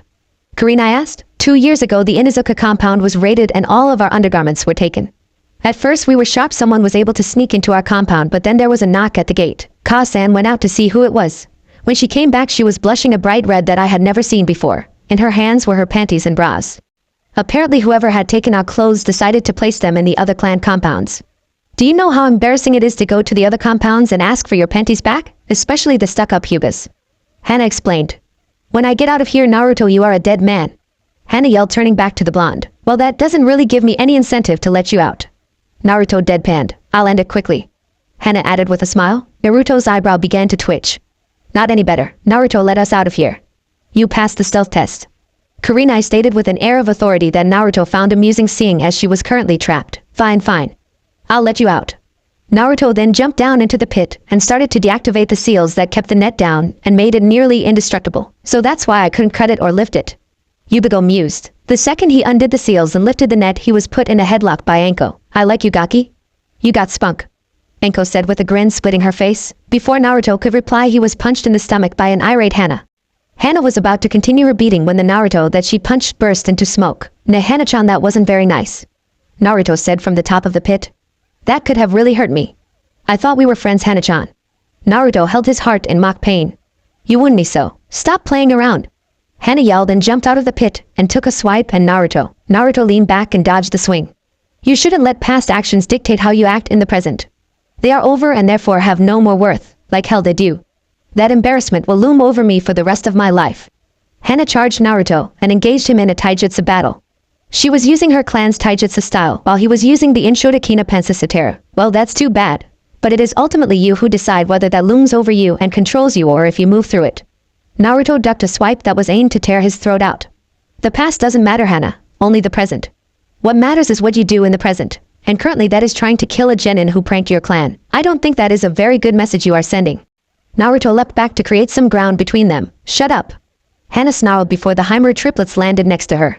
Shikyaka no Jutsu. Hana hunched over and her nails started to grow and her canines started to elongate. She then leapt at Naruto along with her companions. Gate na! Hana and her dog started to roll and turned into 4 buzzsaw-like projectiles all honing in on Naruto. Wow.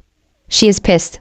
Naruto thought, well, you kinda did admit to going through her underwear and now the reason for her most humiliating moment in her life.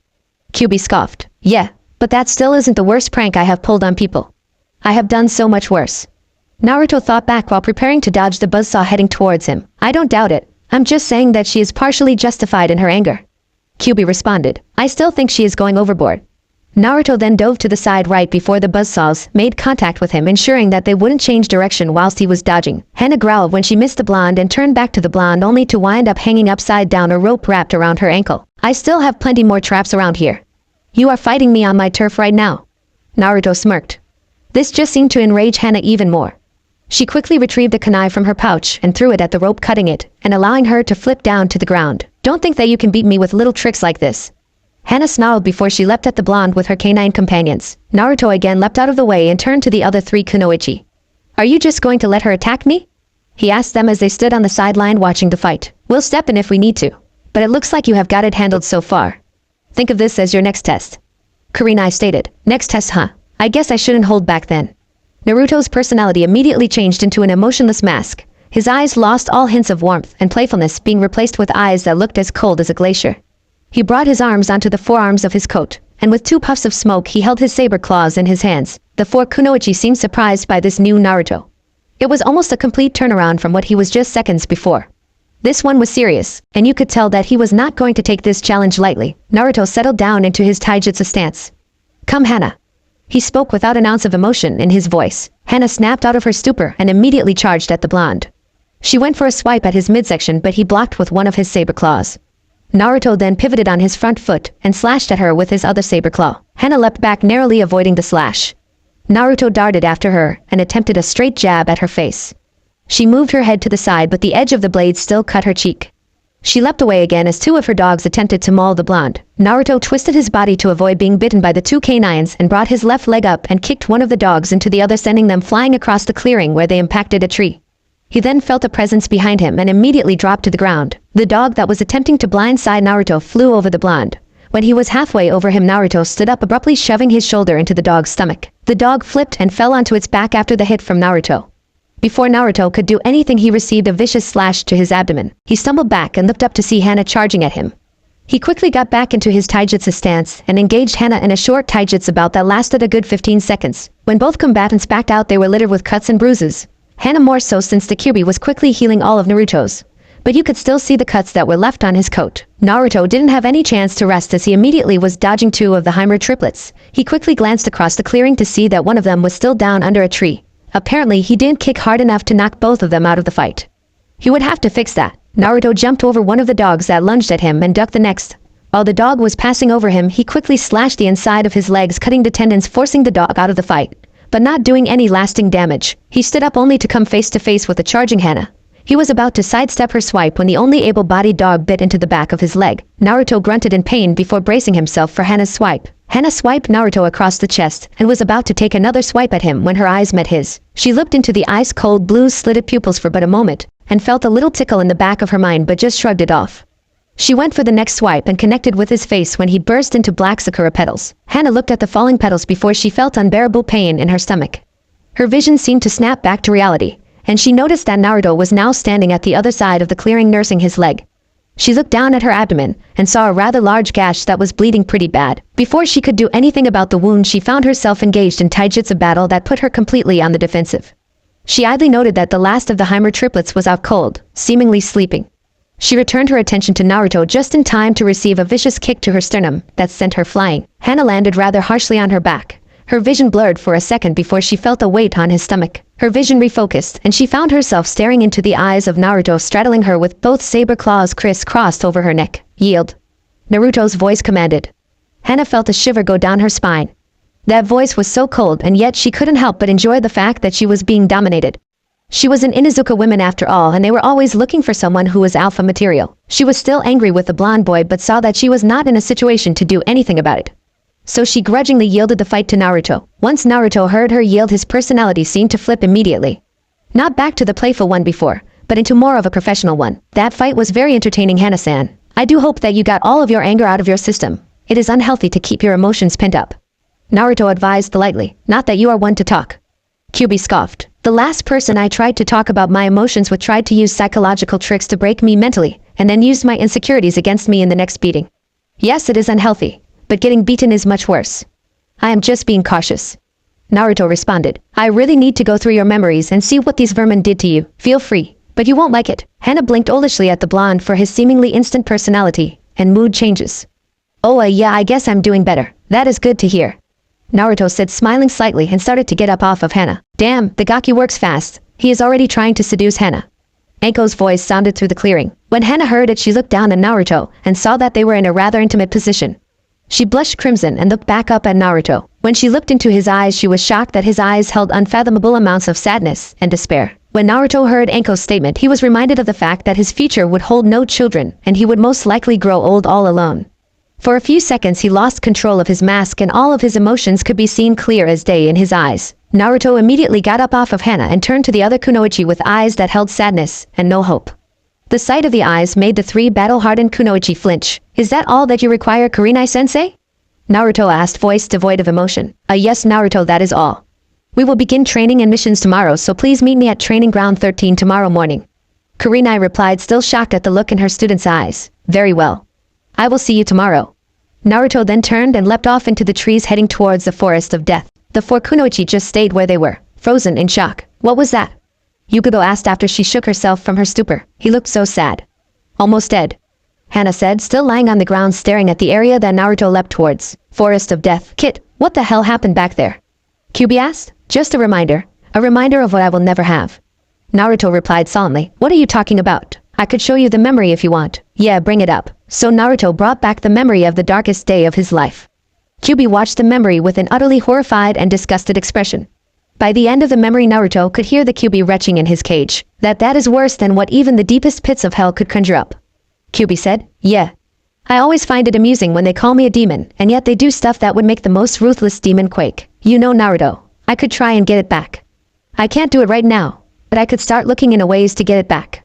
Kyuubi said, using Naruto's name to show how serious he was. I would like that, Kyuubi, thank you. Kurama. Kyuubi said, pardon? Naruto questioned. My name is Kurama. I feel like with what you had to go through, you have earned the right to know my name. Kurama clarified. Well then, thank you, Kurama. Naruto woke up under the tree that he now calls home to find the clearing he usually trained in filled with animals of all kind. He immediately recognized the tigers that he met the first day he started to live here. But there were also bears, lions, tortoises, and wolves. They were all just lying there like they had been sleeping there the whole night, almost like they were keeping watch. What is going on here? Why are all these animals here? Naruto questioned. They felt your distress and anguish last night. Since you live in the forest, they see you as one of their own and feel the need to protect you if you need it, as they would for any of the animals in this forest. Kurama explained, being more in tune with animal behavior. I don't know how to explain it. I've never had anyone do this for me. It's surreal. Naruto thought in awe. They treat me better than anyone in the village, and I don't even know any of them. Is this what having friends is like? To always have someone there for you no matter what? I wouldn't know, Kit. I have never had a friend. Kurama replied. Well, I guess I will have to be your first friend. Naruto thought back with smirk. I don't know how to respond to that. You would agree to be my friend even though I am a demon that nearly destroyed your village and basically ruined your life? Kurama thought, flabbergasted. Well, I don't believe all demons are evil, nor are all angels good. It is all a matter of perspective. You have been told for so long that you are evil that you have just accepted that you are evil. And yet, what is evil? Just a word that defines someone's opinion. What the masses of people think is evil may be different from your definition of evil. It's just a word, nothing more. Naruto thought. If you were truly evil, you wouldn't have agreed to help me and would have just let me go on my way as an idiot. Nor would you have told me your name. You seem to hold your name in high regard, and for you to give me your name must have been a big deal. You destroying this village does not matter to me. I hold no love for this village. But there is something keeping me here. Like something great will happen in my life if I stay here. But I wouldn't risk my life for this place if it came down to it. And you haven't ruined my life at all. We are both victims here. So I would be honored to be your friend. Wow, when did you become a philosopher, Kit? Kurama thought sarcastically. Don't expect anything like that to come back for a while. I don't like giving speeches. Naruto walked out of the shelter of the roots and made his way into the clearing. When he started to walk past the sleeping animals, they started to rouse and all turned to look at Naruto. Thank you all for your support, I appreciate it. I have never had anyone do this for me before, so this is a very big moment for me. I promise that if any of you need my help at any time, I will come as soon as possible to assist you in anything you need.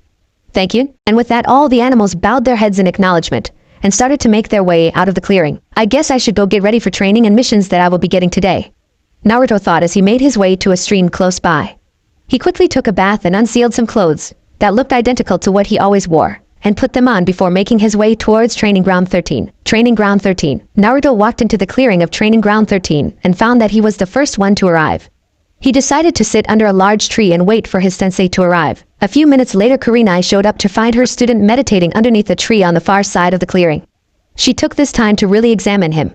His black leather coat covered everything, and during the night would basically make him invisible to anyone that couldn't see chakra. The hood covered his face so no one could see his face, adding a mysterious flair to him. During his fight with Hana yesterday, she had seen that he also wears all black underneath the coat. It seems he really doesn't like to stand out. What really intrigued her though was that he had seals in his coat. She had seen when he had unsealed his saber claws and doubted that anyone would willingly help Naruto with seals, let alone draw some on his coat. Which meant that he had to draw those seals on his own. So he was studying Fuinjutsu and was at least adept at it. Thinking back to the fight with Hana, he showed that he was much better than the reports from his academy told. He was supposed to be the dead last. He was marked as worst in taijutsu, ninjutsu, and genjutsu. He was the best when it came to trap making and stealth, but that was it. He hardly paid attention in class and spent most of his time in the corner of the class away from everyone. So unless he was hiding his real skill from everyone during his academy days, which was entirely possible, then he learned incredibly quickly during the 1-week break between graduation and team assignments. This apprenticeship would be very interesting. When she was done examining her student, she began to make her way over to him. After the first few steps, Naruto's eyes snapped open and looked towards Kurenai. Seeing who it was, he immediately relaxed and stood up from his meditation. Good morning, Kurenai-sensei. Are we going to start with missions or will we be training first? Naruto asked as he made his way over to his sensei. We will start with missions. We don't want to get stuck with the bad missions.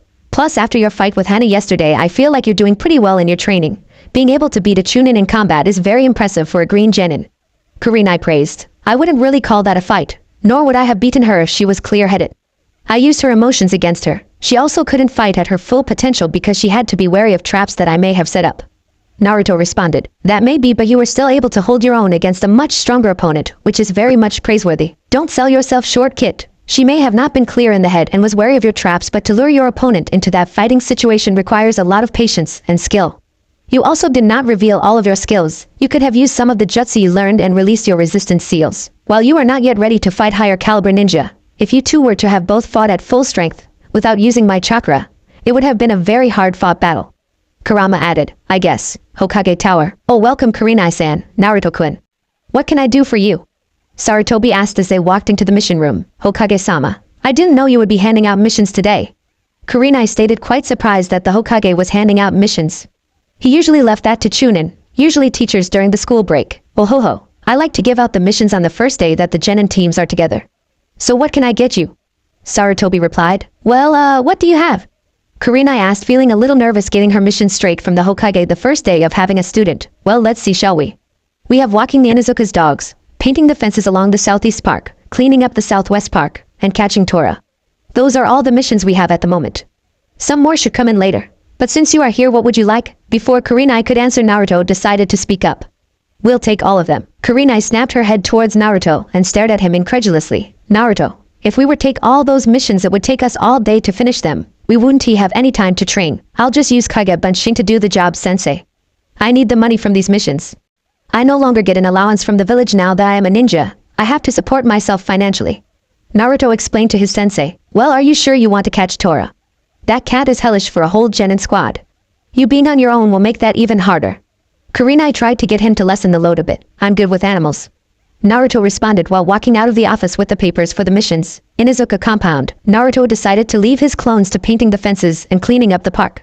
He himself would walk the Inuzuka dogs and then go find Tora. So you are the one that will be walking our dogs today? Naruto heard from behind him. Naruto turned around to find himself looking at the head of the Inuzuka clan. Some was the epitome of a tomboy.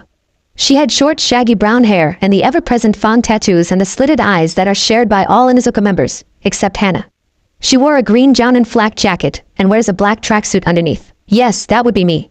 Naruto answered. Well, I don't know how you plan on walking our dogs as one guy, unless your sensei decides to help you out a bit. Some responded, looking over towards Kurenai. That won't be necessary, Naruto states before Kurenai can get a word in. Naruto then makes a hand seal that is quickly becoming one of his favorites, and creates 3 clones to help him walk the dogs. Well, aren't you just full of surprises? Some states, looking at the clones. She decides to poke one to see if it really was corporeal. When she felt resistance, instead of her hand phasing through the body, she was honestly surprised that a genin knew such a high-level technique. But she had heard rumors of a genin that learned the Kagebunshin. She just never knew who. I guess you won't have any problems handling this on your own then. Just take them up to the northwestern park, walk them around it, and bring them back. They will probably be a bit rowdy and tough to handle, but I think you should be able to handle them. Very well, I'll be back in about an hour, Naruto said as he took the leashes for the dogs and divided them amongst his clones, and started walking towards the northwestern park. He seems like a very hardworking young man. It seems you have a very good student on your hands, Kurenai. His work ethic alone would have made him go far in our career. With proper guidance, he could become a force to be reckoned with in the future. Some said as she watched Naruto leave the dogs. Yeah, but I almost feel like he is working too hard. On top of this mission, he also took cleaning the southwestern park and painting the fences at the southeastern park. He also decided that he will be catching Tora, though he wanted to do that himself, so he will be doing that after he gets done walking your dogs, Kurenai stated, worried for her student. Taking up so much responsibility all at once is not good. Someone his age should never have this much responsibility. While that is true, you have to remember who you are talking about. This kid has gone through things that would break even a Biki. He has responsibilities that no one his age should have. He probably feels like he can handle this, and he probably needs the money now that he is a ninja. The civilian council was already very irritable about giving that child any of the tax money that they collect from their businesses. It took the Hokage threatening them with illegally withholding money from a Konoha citizen to get them to comply. Some explained, even after all that they only gave him the bare minimum, and would donate some of his allowance to the companies that the civilians owned. I guess that would explain why he is taking so many missions at once. But that is still a lot to do for a genin. If he needs help, why wouldn't he just ask me for it? That's why I am here in the first place, Kurenai said, trying to find out a way to help her student. He has been alone all his life, Kurenai. He doesn't trust people. He has had to do everything on his own for his entire life. He isn't going to change just because there is someone in his life that he can trust. He doesn't even know if he can trust you yet. He doesn't know you. To him, you are just another person in this village that may or may not hold a grudge against him for his tenant. Some continued to explain.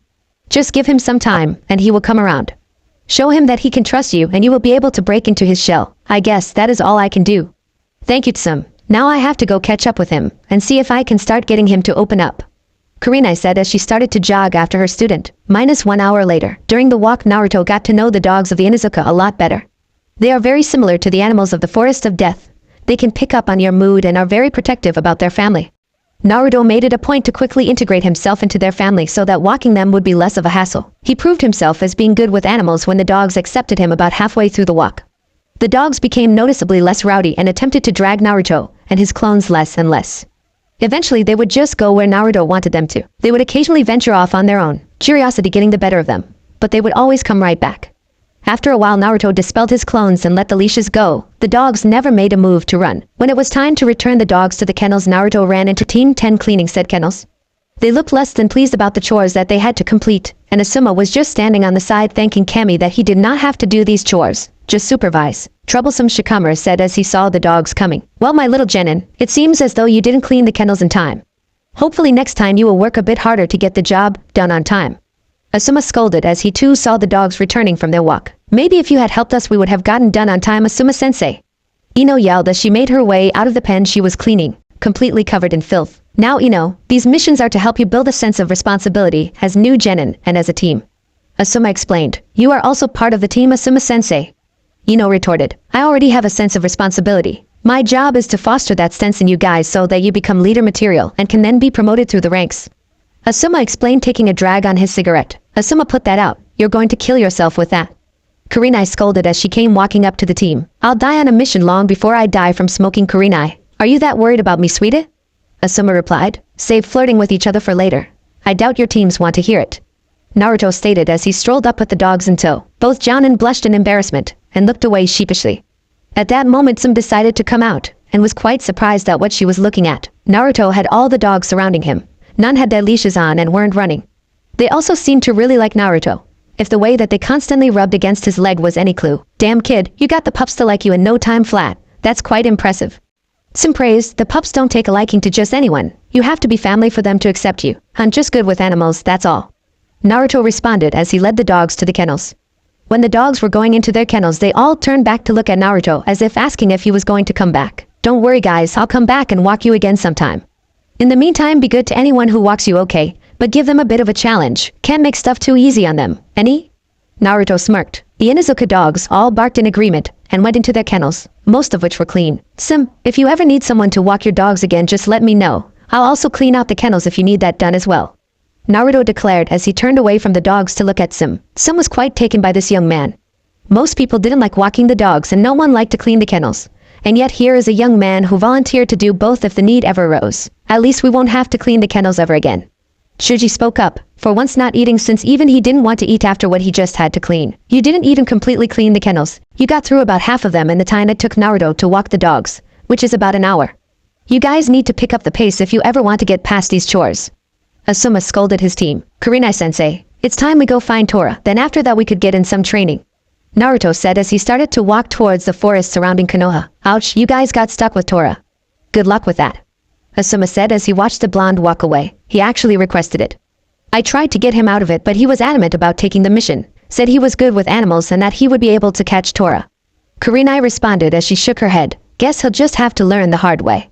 Kurenai then walked after her student. Outskirts of Konoha, Naruto was walking through the forests outside the walls of Konoha at a leisurely pace.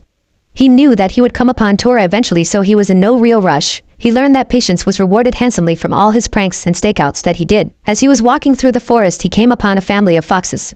There were 2 adults and 2 kids, and they just seemed to be enjoying the day. All of a sudden a kunai cut through the air and made its way towards the family of foxes. Thinking fast, Naruto jumped in front of the foxes and unsealed his saber claws. He deflected the kunai into the ground and glared at where the kunai came from. So the demon is protecting his own kind. How sweet. Came a voice as a figure could be made out coming out of the bushes. When the figure was visible, you could easily tell it was a genin ninja. Not a green genin, but a genin nonetheless. And for him to be a genin and know about the Kyuubi, then he had to be a really old genin, which also meant that he had to be a horrible ninja. I suggest you leave before you get yourself in way over your head. Naruto warned, slipping into his taijutsu stance. Oh, so the fox is defensive about his brethren. Well, I guess I get to kill more than I bargained for on this hunt. The genin sneered as he too slipped into the academy taijutsu stance. So be it. And with those words, Naruto rocketed off towards the genin at high speeds. The opposing genin was caught off by the speed of his opponent, and was unable to block the first blow to his stomach. The saber claws cut into his stomach and left a deep gash that would surely hinder further movement, and would eventually knock the boy out in a minute if he didn't stop the bleeding. You little pest! The boy bellowed as he took a wild swing towards Naruto. Naruto just brought up a saber claw in defense, and the boy punched straight into the edge of the claw, cutting deep into his fingers, yet luckily not severing them. Ah! The boy screamed, recoiling while holding his wounded hand and slightly bent over due to the pain in his stomach. Naruto started to walk towards the boy. Knowing that he could do nothing, the boy started to back away. No, have mercy. Please! The boy shouted frantically, backpedaling. He eventually stepped on the kunai he had thrown earlier and lost his balance, falling on his back. You will lose consciousness in a few seconds. If I ever find you hunting foxes again, I will end you. Are we clear? Naruto threatened. The boy frantically nodded his head before his vision started to fade. After a few seconds he lost consciousness and fell limp on the ground. Naruto sighed and created a clone to take the boy to the hospital. It wouldn't do for him to die for something as petty as this. Naruto turned towards the foxes and analyzed them. They all seemed to be looking at him as if giving him a silent thank you. He couldn't tell, but that's what it felt like. If you guys want to live in safety, I suggest you either leave Konoha or go to the Forest of Death. No one ever goes in there without good reason, and all the animals in there take care of each other like a family. Naruto told the foxes, hoping they would understand him. He felt a bit crazy talking to animals as if they could understand him. But when he saw the foxes nod and take off towards Training Ground 44, he knew that they understood him. Well, time to go find Tora. Naruto whispered to himself as he began to walk through the forest once again. It was about midday when Naruto finally came upon Tora sunbathing in a clearing somewhere south of Konoha. Naruto decided to just go up and talk to the cat, and see if he could work some more of his magic with animals that he seems to have. Hey there Tora, how's it going? Naruto asked as he walked into the clearing. The cat immediately leapt onto its feet and tensed, ready to take off in any direction if it needed to. It would not go back to its owner. That was torture that no one would ever be able to get out of with their sanity. Don't worry Tora, I am just here to talk to you. You run away so often it seems that you are having trouble in your house. I could help you out with that if that's what you need, to have some sense talked into your owner.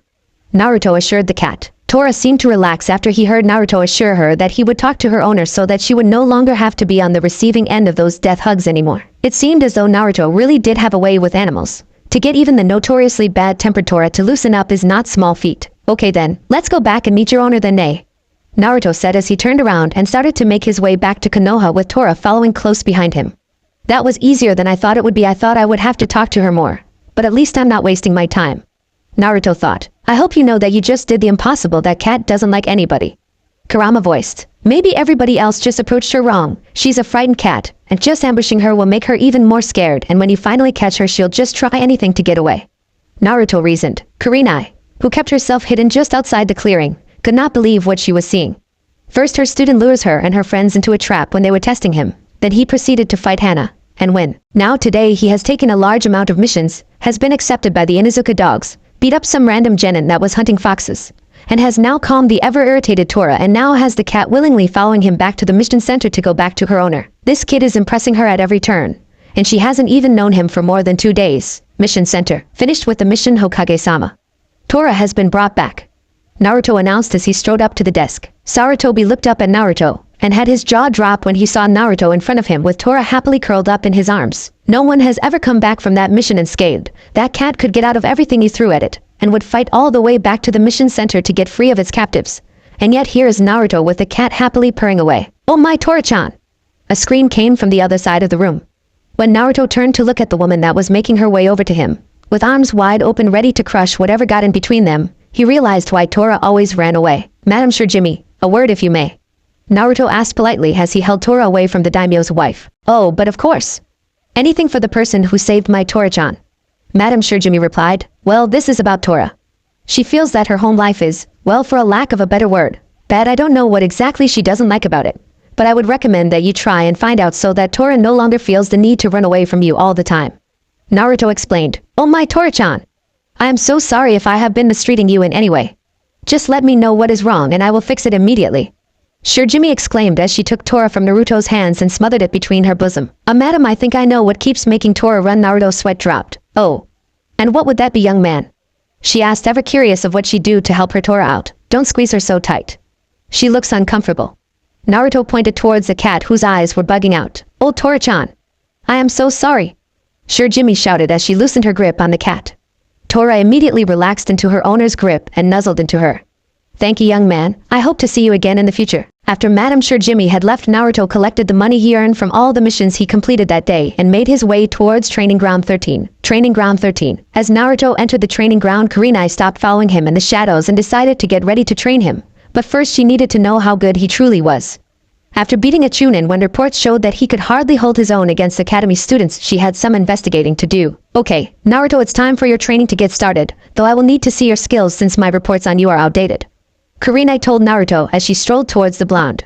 Since I have already seen a good bit of your taijutsu, I will just test you on ninjutsu and genjutsu since I haven't seen your skills in those areas. Alright, what do you want to see then? Naruto asked. Well, for ninjutsu I would just like to see the basic academy jutsus and any that you may picked up on your own. Kurenai answered. Well, I can't do the basic bunshin, so I will have to use the Kage bunshin. Naruto reminded. Just skip the bunshin then.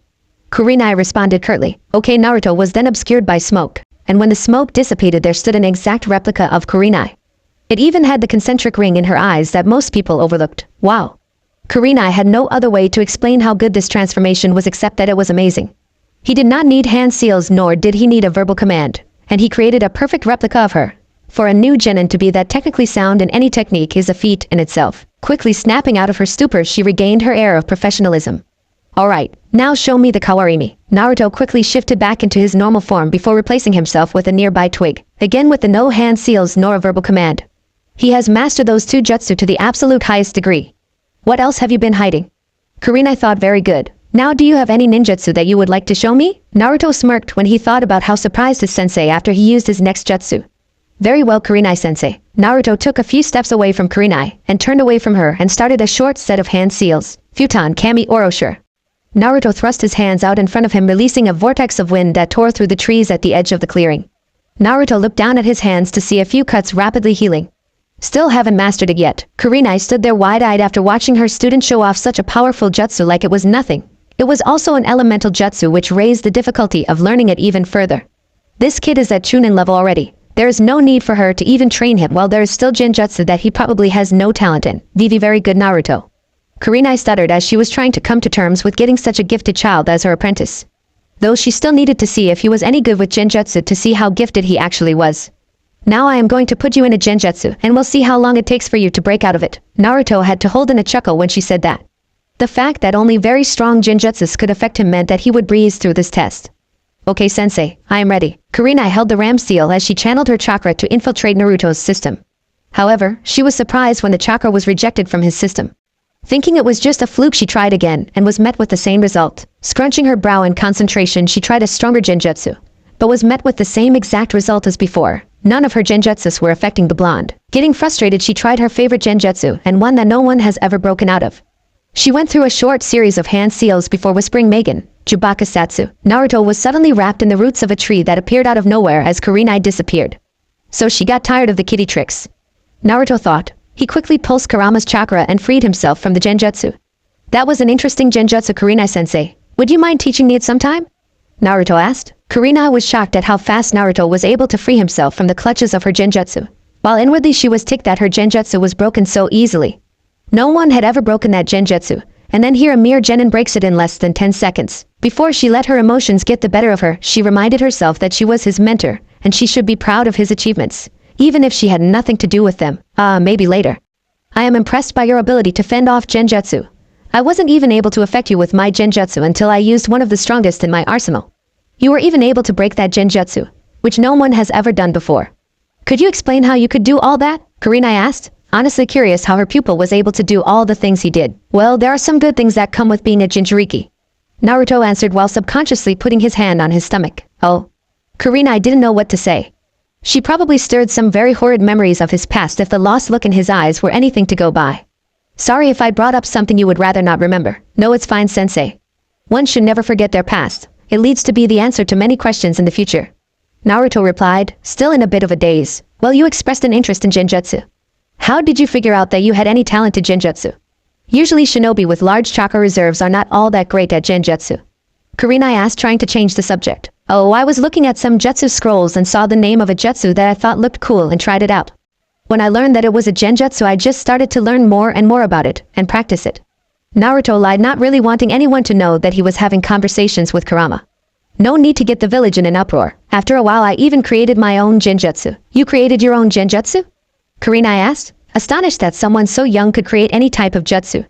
Can I see it? Oh, I really don't think I should use it on you. It's not the best of experiences. Naruto answered hesitantly, not wishing to use his genjutsu on anyone he considered neutral or friendly towards him. Naruto. I am a jounin of Konoha and a genjutsu specialist. I am the best genjutsu user in this village. I think I can handle what you came up with. Kurenai stated sternly, firmly believing that she could handle just about any jutsu that the kid could come up with. Alright, Kurenai-sensei. Naruto gave in. I really wish I could control which memories I sent into other people's minds. I am going to need to work on that later. Naruto thought before channeling chakra to his eyes and looking into his sensei's eyes. Keiko no Akumu. Kurenai's vision went black, and when she was able to see again, it was night time. She tried to look around but quickly found out she was not in control of her body. As she was thinking about her situation, she started to hear shouts and screams coming from behind her. The body Kurenai was inhabiting turned around only to come face to face with a large mob. The mob was brandishing anything and everything they could find out in the open as weapons, whether that be wooden boards, fence posts, or broken bottles. Kurenai turned around and started to sprint as fast as she could in the opposite direction. Knowing that she was just along for the ride, she decided to try and decipher the genjutsu. It was a very interesting illusion, seeing as it keeps the victim from moving their bodies the way they wanted to. Instead, the caster has complete control over the movements of their body. Kurenai took a turn down an alley only to run straight into a net of ninja wire. When she turned around, she found herself cornered by the mob from earlier, and they all had a gleam in their eyes that disgusted Kurenai. The mob quickly closed in on Kurenai and started to beat her with the impromptu objects they had picked up along the street. She could feel each blow that was dealt to her, hear her bones cracking each time someone landed an extremely heavy blow on her small and frail body. She decided that enough was enough and tried to escape the genjutsu. She focused on her chakra, blocking out the pain, and prepared to stop her chakra flow. She stopped her chakra flow and then pulsed her chakra to end the genjutsu, though she continued to feel the pain.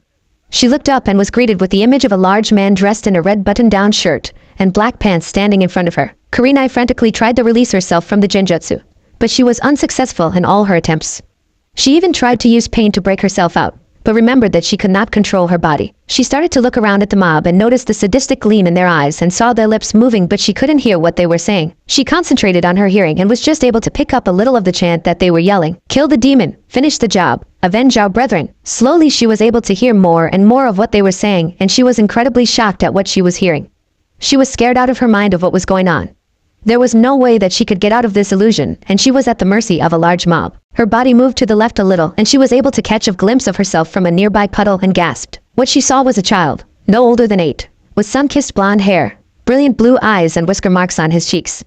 At that moment she figured out what this genjutsu did. It put the victims into the past experiences of the caster, and Kurenai was experiencing one of the beatings that Naruto endured over the years. She quickly came back to her senses when she heard someone start a monologue while her body was hoisted up onto a post. Today, my fellow citizens, is the day that we defeat the demon. Too long has it been hiding among us and fooling our Hokage into thinking that it is an innocent child. Too long has it been planning its destruction of our home village. Too long has it been allowed to roam free while we must cower in fear of when it will once again return to finish what it started all those years ago. But how do we do such a thing, you may ask? Well, the answer is simple. There is no way to kill the demon permanently. We have all read up on demons in hopes of finding a way to rid ourselves of it, and yet we have found nothing. Therefore, we must take matters into our own hands, and instead of attempting to kill the demon, we must break it. The large man from earlier shouted. When the man finished his speech, he turned to Kurenai with a different kind of gleam in his eyes.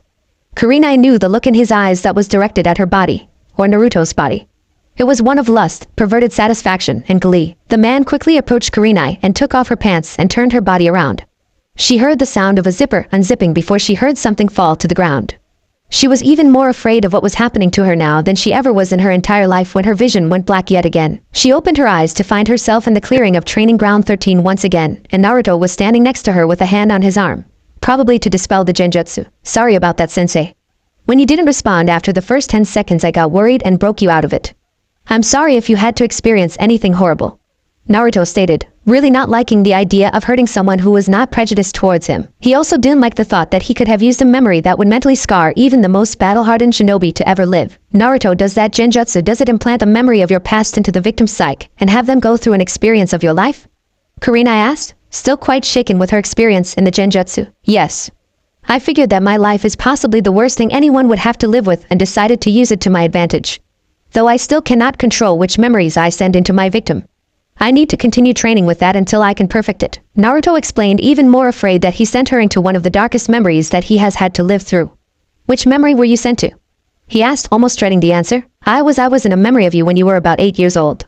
You were running from a mob and took a turn into an alley and ran into a web on ninja wire. There you were beaten and then tied to a pole, and then oh my Kami. You Naruto, how bad was your life? Kurenai spoke, still completely shaken by her experience, and worried for her pupil after seeing a glimpse of his past. Naruto, knowing which memory she had to experience, flinched and grimaced. That was a horrible memory that he had used on her. His first rape, not something anyone would ever want to live through. I'm sorry you had to live through that, sensei. How far did my memory get before I got you of it? Naruto asked, hoping he got her out of it in time. Rape was rape whether it's real or you experienced it through a genjutsu. I wasn't raped. You got me out before that. But you are dodging the question, Naruto. How bad was your life? Kurenai demanded. You don't want to know, sensei. I'll see you tomorrow for missions. Naruto said before disappearing in a swirl of black sakura petals. Kurenai looked at the spot where her student was just a bit ago before sighing sadly. Naruto, just what have you had to endure? Kurenai thought before disappearing in a swirl of leaves. When Naruto got back to the forest of death, he immediately made a large platoon of clones and had them work on his genjutsu so that he could control what memories he sent to his victims. He didn't want to send a potential ally into a genjutsu that would mentally break them. He also wanted to be able to use it for TNI, and if the genjutsu turned the person into a vegetable during an interrogation, then he just lost a potentially huge source of information. As his clones worked on perfecting his genjutsu, he went off and did physical training to increase his speed and strength. He saw how fast and strong Lee was with only his muscles, no chakra. He was amazed at what he was able to accomplish with just hard work and determination. The ability to move that fast and hit that hard without channeling chakra through your legs is just amazing. He could only imagine what he could do if he were to channel his chakra through his muscles. The only thing holding him back is the fact that he can mold chakra externally for ninjutsu or genjutsu, but he more than made up for it with his taijutsu. He started his laps around the clearing with his resistance seal set one level higher than it was the day before. He would be able to rapidly go through the levels because of his ability to heal quickly. His muscles would be able to heal themselves and be stronger than they were the day before, or even the hour before. It was almost unfair how fast he could increase his strength. but he figured he deserved the ability seeing what he had to go through. When Naruto finished his laps, he went over to 2 rocks that he had carved into the shape of dumbbells. He also put gravity seals on them so that they were much heavier than a hunk of stone, and he could constantly adjust it as he got stronger. He started out with curls while walking up and down a tree. This not only made him stronger, but also helped him with his multitasking and ability to subconsciously perform the tree walking exercise so that he wouldn't have to think about it in battle. When he was comfortable with his ability to tree walk subconsciously, he would move on to water walking. While Naruto was performing his exercises, he started to think about what missions he would do now that he is a genin. Though he didn't show it, he was extremely excited to be able to take missions and possibly get out of the village. The few times he had actually been out of the village were the times when he was ran out of there and needed a place to hide. But now he would be able to go out on business. It just filled him with a sense of accomplishment knowing that all he had endured is somehow paying off. Though he wondered when he would be able to get a mission outside the village. He knew that only C rank and above missions took you outside the village, and fresh genin didn't get those for a while in their 3-man squads. So it would probably take even longer for him to take a C rank, seeing as he is just one person. As Naruto finished all his exercises for the day, he dispelled his clones. Holding his head due to the intense memory feedback, he started to sort through the memories. He was pleased to see that he was able to control what time frame the memories he implanted into his victim came from. Not perfect, but close enough that he won't accidentally break someone if he used it on them. Feeling that he had gotten a good training session, and he decided that it was time to get some sleep and went to his tree. Training ground 13. Naruto showed up at the normal meeting place and sat underneath the tree and began to meditate. He was working on a way to use Kurama's chakra without any negative effects. When he first asked Kurama whether he could use his chakra, he was told that he could only use a little, enough that it would change his physical features a bit, and would increase his speed, strength, and healing factor. Anything more than that, and it would start to burn his body from the corrosive nature of his chakra. Also, if he used too much of it, he would lose himself to his primal instincts and turn into a killing machine without a care for friend or foe. At the moment, he could probably handle up to 2 tails before that happened, but he wasn't going to take any chances. After a few minutes, Kurenai arrived at the training ground and saw her student sitting under a tree seemingly meditating. She frowned in thought as she tried to figure out her student. He was incredibly secretive about his past, and his life outside of his ninja duties in general, only being vague or completely refusing to answer any questions that are asked of him. She really wanted her student to trust her, but she also wanted to give him his personal space and not seem like she was overbearing. While Kurenai was thinking about her student, said blonde got up from his position under the tree and made his way over to his sensei. It was time to get some more missions, and maybe this time he would stay around for training with his sensei. Yesterday, he just took off, leaving her alone. Hello, sensei. Are we going to get missions first, and then proceed to training afterwards? Naruto inquired when he was within earshot. Kurenai shook herself from her thoughts, and looked over towards her pupil. Yes, that will be our usual arrangement. Kurenai answered. Alright then, let's go get some missions. Naruto said as he started to walk towards the Hokage tower. When did he become the leader? Kurenai thought as she followed him. -5 hours later, Kurenai and Naruto were standing in training ground 13 getting ready to start their training. Naruto had completed 4 missions today. He picked walking the Inuzuka dogs again and cleaning out the rest of the kennels, since Team 10 didn't finish yesterday. He also picked grocery shopping for a citizen in the red light district and trash pickup in the southeast park. It also seemed that since he completely rid everyone of the dreaded Tora mission, that he will get a daily D-rank pay for the rest of his life. Okay Naruto, since it seems that you are quite adept at genjutsu, I having a feeling that this apprenticeship will be very fruitful for you. Kurenai stated, starting to like being Naruto's sensei more and more, especially after she found out that he was a natural at genjutsu. Now, since you already know how to detect genjutsus used on you and dispel them, I am going to teach you how to detect area of effect genjutsu. Kurama, do area of effect genjutsus affect me? Naruto asked his partner. Yes, they do, Kit. You should pay attention to what your sensei is about to teach you. It will most likely come in handy in the future. Kurama replied. Now there are multiple ways to detect area of effect genjutsus. If you are a natural sensor, that is the easiest way. But we are just going to assume that you aren't, since I haven't seen you show any real prowess in chakra sensing. Kurenai stated rather bluntly. Ahahaha, kid, you just got told by you sensei. Kurama laughed. Naruto developed a small eye twitch listening Kurama laughing it up. Well, she is correct in saying that I am not a natural sensor. Though she could have been less blunt about it, Naruto thought back. Guess she wanted a sensor team and just got stuck with me. So you will have to work harder when detecting area of effect genjutsu. Now the first step is to reach out with your chakra to feel any foreign chakra in the air around you. To do this, you make a shell out of your chakra surrounding you. Usually this shell should have about a 20 to 30 foot radius. That way you can detect a hostile genjutsu well before you run into it. Kurenai lectured. Now I want you to try and create this chakra shell. Just expel your chakra and hold it at a set distance from your body. Don't be disappointed if you do. Kurenai looked at Naruto and saw a large blue semi-transparent sphere surrounding him. Dear Kami, how much chakra does this kid have? He is expelling enough to make it visible and doesn't look like he is even trying. Kurenai thought, looking at her pupil with wide eyes. It seemed that he never ceases to amaze her. Kid, you are using enough chakra to cover over 300 feet with the chakra shell technique she described to you. Tone down the chakra usage and let the chakra spread. You are keeping it within 30 feet of you. Right now you just look like a person inside of a bluish sphere.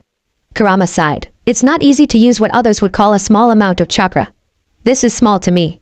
It's not my fault I have incredibly large reserves and have you sealed inside of me. I actually have to concentrate relatively hard to even keep my chakra usage this low, Naruto thought back in annoyance, scrunching his brow in concentration, trying to lower his chakra output even more.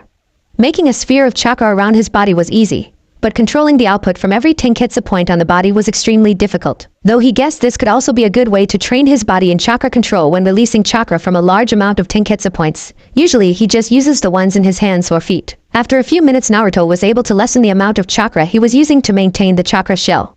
Now he was only using enough to cover 100 feet, much more than the average ninja. But he figured that he would just be able to sense area of effect genjutsus from much longer ranges than normal shinobi. Well, I guess I should have known that would happen. You do have more chakra than anyone in the village, so it is a reasonable outcome for you to be able to produce such a large chakra shell. But that isn't a bad thing. You can sense much farther than the average shinobi with this technique. Kurenai explained. I guess, but how do I dismantle an area of effect genjutsu after I have detected it? Naruto asked. Once you detect an area of effect genjutsu, you will have to send a tendril of chakra into the foreign chakra and break it apart. Similar to how you perform genjutsu, send the tendril into the chakra and break the flow of chakra on the area. Depending on how large the area is, it may take no time at all or a few seconds. Kurenai lectured. Now I have already set up an area of effect genjutsu. I want you to find it, though you probably already did earlier with your chakra shell, and then dismantle it. Naruto did in fact feel a foreign chakra signature in the air about 50 feet behind him earlier. So with that knowledge, he reached out with a tendril of chakra and started to try and disturb the flow of chakra in the area. It was much harder than he anticipated it to be. The way his sensei explained it made it seem simple. But when you were actually trying to disrupt the flow of chakra in an area where there is no set way for the chakra to flow, it's very difficult. You have to find the flow of chakra and the boundaries that have been set up by the caster, and then change the flow. When you change the flow in a shinobi, you are just forcing their chakra to flow a different way in their chakra pathways. But there are no set pathways in an open space. You have to find them and then redirect the chakra in the opposite way that the chakra is flowing, whether that be a spiral, box, or some random shape. It took Naruto a good 20 seconds before he was able to dispel the genjutsu. He would have to work on those later so that he could cut down the time that it takes to dispel those. That's good for a first try, but we will have to work on that so that you can dispel those in a matter of seconds. Can't have you sitting there for 20 seconds trying to dispel a genjutsu. Would leave you open for attacks. Kurenai warned. Hi sensei. I'll have it down to a few seconds by the end of the week. Naruto declared, knowing he would get much more than that done in said time frame. He was planning on going and finding Guy and Lee to train with after his training session with Kurenai. Is there anything else you will be teaching me, sensei? Kurenai looked away from the blonde with a light blush on her cheeks forming from embarrassment. Well, the truth is I can't really teach you anything besides genjutsu. And you catch on to that so fast that I would hardly have to teach you that. You are already around Chunin level in taijutsu, which is where I am at, and you surpass me in ninjutsu. And from what I have seen, you are adept in fuinjutsu as well. In my opinion, you are already Chunin material, maybe even Tokubetsu Jounin with a specialization in fuinjutsu. Kurenai answered, hanging her head, knowing that she couldn't really teach her student all that much, seeing as he was actually better than her in some, no, most areas. Had she really been neglecting her training so much that she is being surpassed by her apprentice of not even a week? Don't worry about it, sensei. I guess that just means that I get to be the sensei sometimes. Naruto answered, slightly teasing. Why am I opening up so easily to her? Naruto thought in frustration when he realized what he was doing. Probably because you feel like you can trust her. She is the first person that has been nice to you and does not have any ulterior motive to gaining your trust besides being your sensei. Kurama replied, but there's a reason I cut myself off from trusting people. It always came back to bite me in the ass in the end. Naruto thought back. Not everyone is like that, kid. There are some good people in this world that are willing to help you. Maybe I'll think more on it later. While Naruto was having his inner conversation, Kurenai was seriously contemplating whether or not to take him up on that offer. She knew that if she wanted to get stronger as a kunoichi, she would have to go through a lot more training. And here is someone who, though younger, was better than her in some forms of the ninja arts. She would need to swallow her pride to be able to ask that of her student, though. Would you? The question was so quiet that Naruto almost didn't hear it. What? Naruto questioned, not understanding the reason behind the question. Would you be willing to teach me? Kurenai asked as she swallowed her pride and looked Naruto straight in the eyes. Naruto was dumbfounded. He didn't actually expect Kurenai to ask for him to teach her. But if she wanted it, who was he to deny her? Of course. I mean, you're teaching me. It's only fair that I return the favor. Naruto reasoned. I'm supposed to teach you, Naruto. You don't have to teach me just because you feel obligated to, since I am teaching you. It's my job. Kurenai responded, yeah, but you actually take time to teach me. No one else cares. Naruto said, looking down at the ground. But even if you weren't teaching me, I would still teach you if you asked. You're different. I'm different? How am I different? Kurenai asked with a raised eyebrow. You'll see.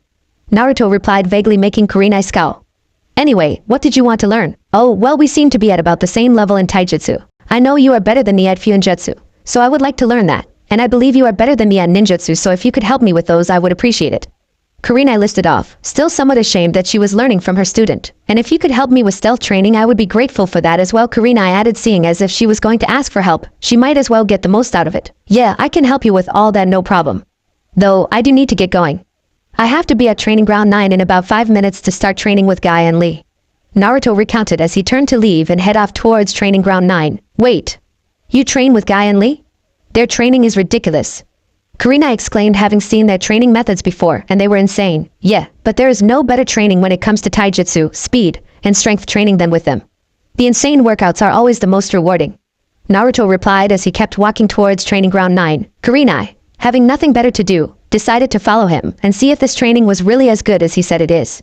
To her it looked more like punishment than training. Training Ground 9. Naruto walked into the clearing of Training Ground 9 ready for the training that he was going to endure. He knew the Kurenai was following him and figured she just wanted to see if the training was really a good idea. It didn't really matter to him. Hello sensei, what do you have planned for today? Naruto asked as he walked up to Guy. Team 9 turned around to see the black-clad blonde walking towards them. Tenten and Niji were a little shocked to see the blonde back. They thought that after the last training session that he would avoid their team as much as possible. And yet here he is coming back for more. Guy and Lee were ecstatic that their training partner had returned and was ready for more. YOSH Naruto Kiyuen. Your youthfulness knows no bounds. Lee exclaimed as he ran up to the blonde. Yash Naruto-san. You have made it for yet another one of our youthful training sessions. Guy yelled as he walked up to the blonde. Yeah, I have, so what was the plan for today? Naruto asked, still trying to get used to the green duo's odd quirks and obsession with youth. Well, since you never got the chance, I think it would be a great idea to have a spar with Yumli-kun here. Guy explained as he stopped next to his student. A taijutsu-only spar should work well. YOSH Naruto Kiyuen. Let's let our youth explode. Lee exclaimed. Oh, wait a second. If I were to spar Lee with only taijutsu, I would get my ass handed to me. It hurt Naruto's pride to admit that he was weaker than someone. But he wasn't stupid enough to even attempt to take on Lee in taijutsu. The kid was a monster at hand-to-hand combat. You are quite right, Naruto-san. Very smart of you to not enter a losing battle. That is a very good quality of a leader. Guy praised. Very well, you may use both taijutsu and ninjutsu. Better than just taijutsu, I guess. Naruto thought. At least now you won't get your ass handed to you as bad and I won't have to heal you as much. Kurama replied. Thanks for the support. Alright, my pupils. Release your resistance seals and let's see how much more youthful you have gotten in the last 2 days. Guy exclaimed, clenching his fist and had a fire raging in his eyes. He has a resistance seal on. Kurenai thought from her spot in the trees surrounding the training ground. Both genin released their resistance seals and immediately felt the relief of their muscles no longer having to work as hard. Then they both got in their ready stances and waited for the signal to start. Team 9 backed up to the edge of the clearing and waited for Guy to give the signal. Alright. Are the fighters ready? Guy yelled. Both combatants nodded their heads, keeping their eyes on their opponent. Then let your youth explode. Guy exclaimed. Yash. Lee yelled and disappeared in a blur of green. Shit, he's fast. And he still has those damn leg weights on. Naruto thought as he leaned back and dodged a roundhouse kick aimed for his face. Naruto immediately went into a back handspring and attempted to kick Lee with a bicycle kick, only for him to disappear in another green blur. Naruto quickly channeled chakra into his arms and threw himself into the air and righted himself and blocked a punch from the green-clad genin. You are very good, Naruto-kun. Lee complimented before he attempted a straight kick to Naruto's abdomen. Naruto raised his leg to stop the kick with his knee and channeled chakra to his other leg and prepared to give a devastating kick to Lee. However, as he spun his leg to hit Lee in the side, the green-clad genin once again disappeared. How the hell do I combat his speed? I can't hit something I can't see. Oh wait, yes I can, Naruto thought before he mentally slapped himself and started a chain of hand seals. Futon Kamikaze. 4 small tornadoes were suddenly created and surrounded Naruto. Just as he finished calling out the jutsu, Lee made another move to kick his blonde sparring partner. However, before he could make contact, the wind from the tornado sucked him up and started to spin him around. Naruto canceled the jutsu when he landed on the ground and watched Lee fly across the clearing. That worked better than expected, Naruto thought to himself. Naruto quickly took off towards Lee, not wasting the opportunity given to him. When he was right above Lee about to deliver an axe kick to his stomach, Lee swept Naruto's feet from under him and pushed himself into a handstand before he launched himself into the center of the clearing. Naruto quickly got up off the ground and got into his stance while looking at his foe. The two combatants just stayed there for a while before they both took off towards each other. Lee attempted a punch to Naruto's gut, but was blocked by Naruto's hand. Naruto attempted to use Lee's arm as leverage as he lifted himself off the ground and attempted to kick the side of Lee's head. Lee ducked under the blow and placed his hands on the ground before kicking both his feet upwards. Naruto, unable to dodge, just braced himself for the blow and was sent flying into the air. At the peak of his flight, Lee appeared above him, already in the motion for a powerful axe kick. When Lee's kick connected with Naruto's back, he was sent plummeting down to the ground. When he connected with the ground, a large dust cloud was kicked up. When the cloud dissipated, the audience was able to see a beaten blonde in a sizable crater with Lee standing a few feet away. He was fated to lose from the start. Once a loser, always a loser, Niji stated as he looked upon the scene. He really shouldn't have gone along with the challenge. Lee is way above his league. Tenten agreed. Before any more comments could be made, the Naruto that was in the ground disappeared in a puff of smoke. Before Lee could react, he felt a chop to the back of his neck and he fell to the ground, temporarily paralyzed. Naruto stood behind Lee with his hands still outstretched from where he hit Lee. "Fuck, my back hurts. Anyone else and they would be in the hospital right now," Naruto complained, though his back felt like there was a fire going up it. "You're good, Lee, very good. But you fight too straightforward. You also should have checked my body while the dust was dispersing," Naruto criticized. "But your taijutsu is amazing. If I were to only use taijutsu against you, I would have lost when you forced me into the air." "Thank you for your praise, Naruto-kun," Lee said from his position on the ground. "I just have to work harder to be able to beat you. You would have beaten me if you lost those leg weights. You are already ridiculously fast with them on. Drop them and I wouldn't have been able to counter anything." "Yash! What a good spar to get the blood running. Now let's get into our training. Activate your resistance seals again, then go grab a boulder and begin handstand push-ups while balancing the boulder on your feet. After that we shall run around Konoha 50 times backwards while dragging one of these trees. Then we shall do 300 sit-ups while hanging upside down with a boulder tied around our hands. Then after that my team must take a mission," Guy exclaimed enthusiastically. "Well then, let's get going," Naruto announced as Lee got over his temporary paralysis.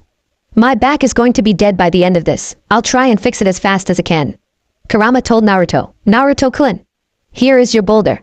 Naruto heard a shout and turned around to see a boulder about his size hurtling towards him. "Fuck," Naruto mumbled before he caught the boulder, bending back slightly from the momentum of the giant rock. "My fucking back. You sound like an old man," Kurama deadpanned. "Fuck off." -5 hours later, after Guy, Lee, and Naruto finished their training session, Team 9 left to go get themselves a mission. Guy told Naruto that they would be taking a C-rank mission, so they would most likely be gone for a few weeks. "Sensei," Naruto called out and waited for Kurenai to make her presence known. Kurenai walked out of the forest surrounding the training ground and walked over towards her apprentice. She was a little startled when he called her out. She thought she was doing a good job at hiding herself. "When do you think we will be able to take C-rank mission, Sensei?" Naruto asked. Kurenai blinked before contemplating how to answer the question. "Well, we will most likely be used as backup for other teams that are going on C-rank missions that Hokage-sama believes will need a little more help. We will probably go with all the rookies on their first C-rank. Though since you are outstanding for a green genin, we could probably do one soon with just the two of us," Kurenai replied. She knew that Naruto was much better than any of the genin in his year, and even better than the genin ahead of him. He could probably handle a C-rank right now. "Okay. Well, I guess, since Team 9 is on a mission for the next few days, our training begins tomorrow. I'll see you then, Sensei," Naruto stated as he disappeared in a swirl of black sakura petals. Kurenai just sighed before she took her leave as well. She had a date to get ready for, and she was going to make sure that it would be perfect. Training Ground 13. After Naruto left Kurenai the night before, he decided to summon Heiko and work on his taijutsu a little bit while he had some clones working on making kanji using only their chakra and tagging it onto trees as quick as possible. He was getting much better. He could now write 2 kanji in about 2 seconds. Not good enough, but he is getting there. Naruto arrived at the training ground much earlier than he usually did, so he decided he would meditate to try and gain more control over Kurama's chakra. He was still held up at the 2-tail limit at the moment, and was determined to at least get to 3 tails by the end of the week. While Naruto was meditating, Kurenai meandered into the training ground looking displeased. Internally she was pissed, but she had to suck it up so that she could teach her student without any distractions. However, Naruto already picked up on her less than pleasant mood. "Whoa, what is this? It feels as if I can sense Sensei's anger. Why would she be angry?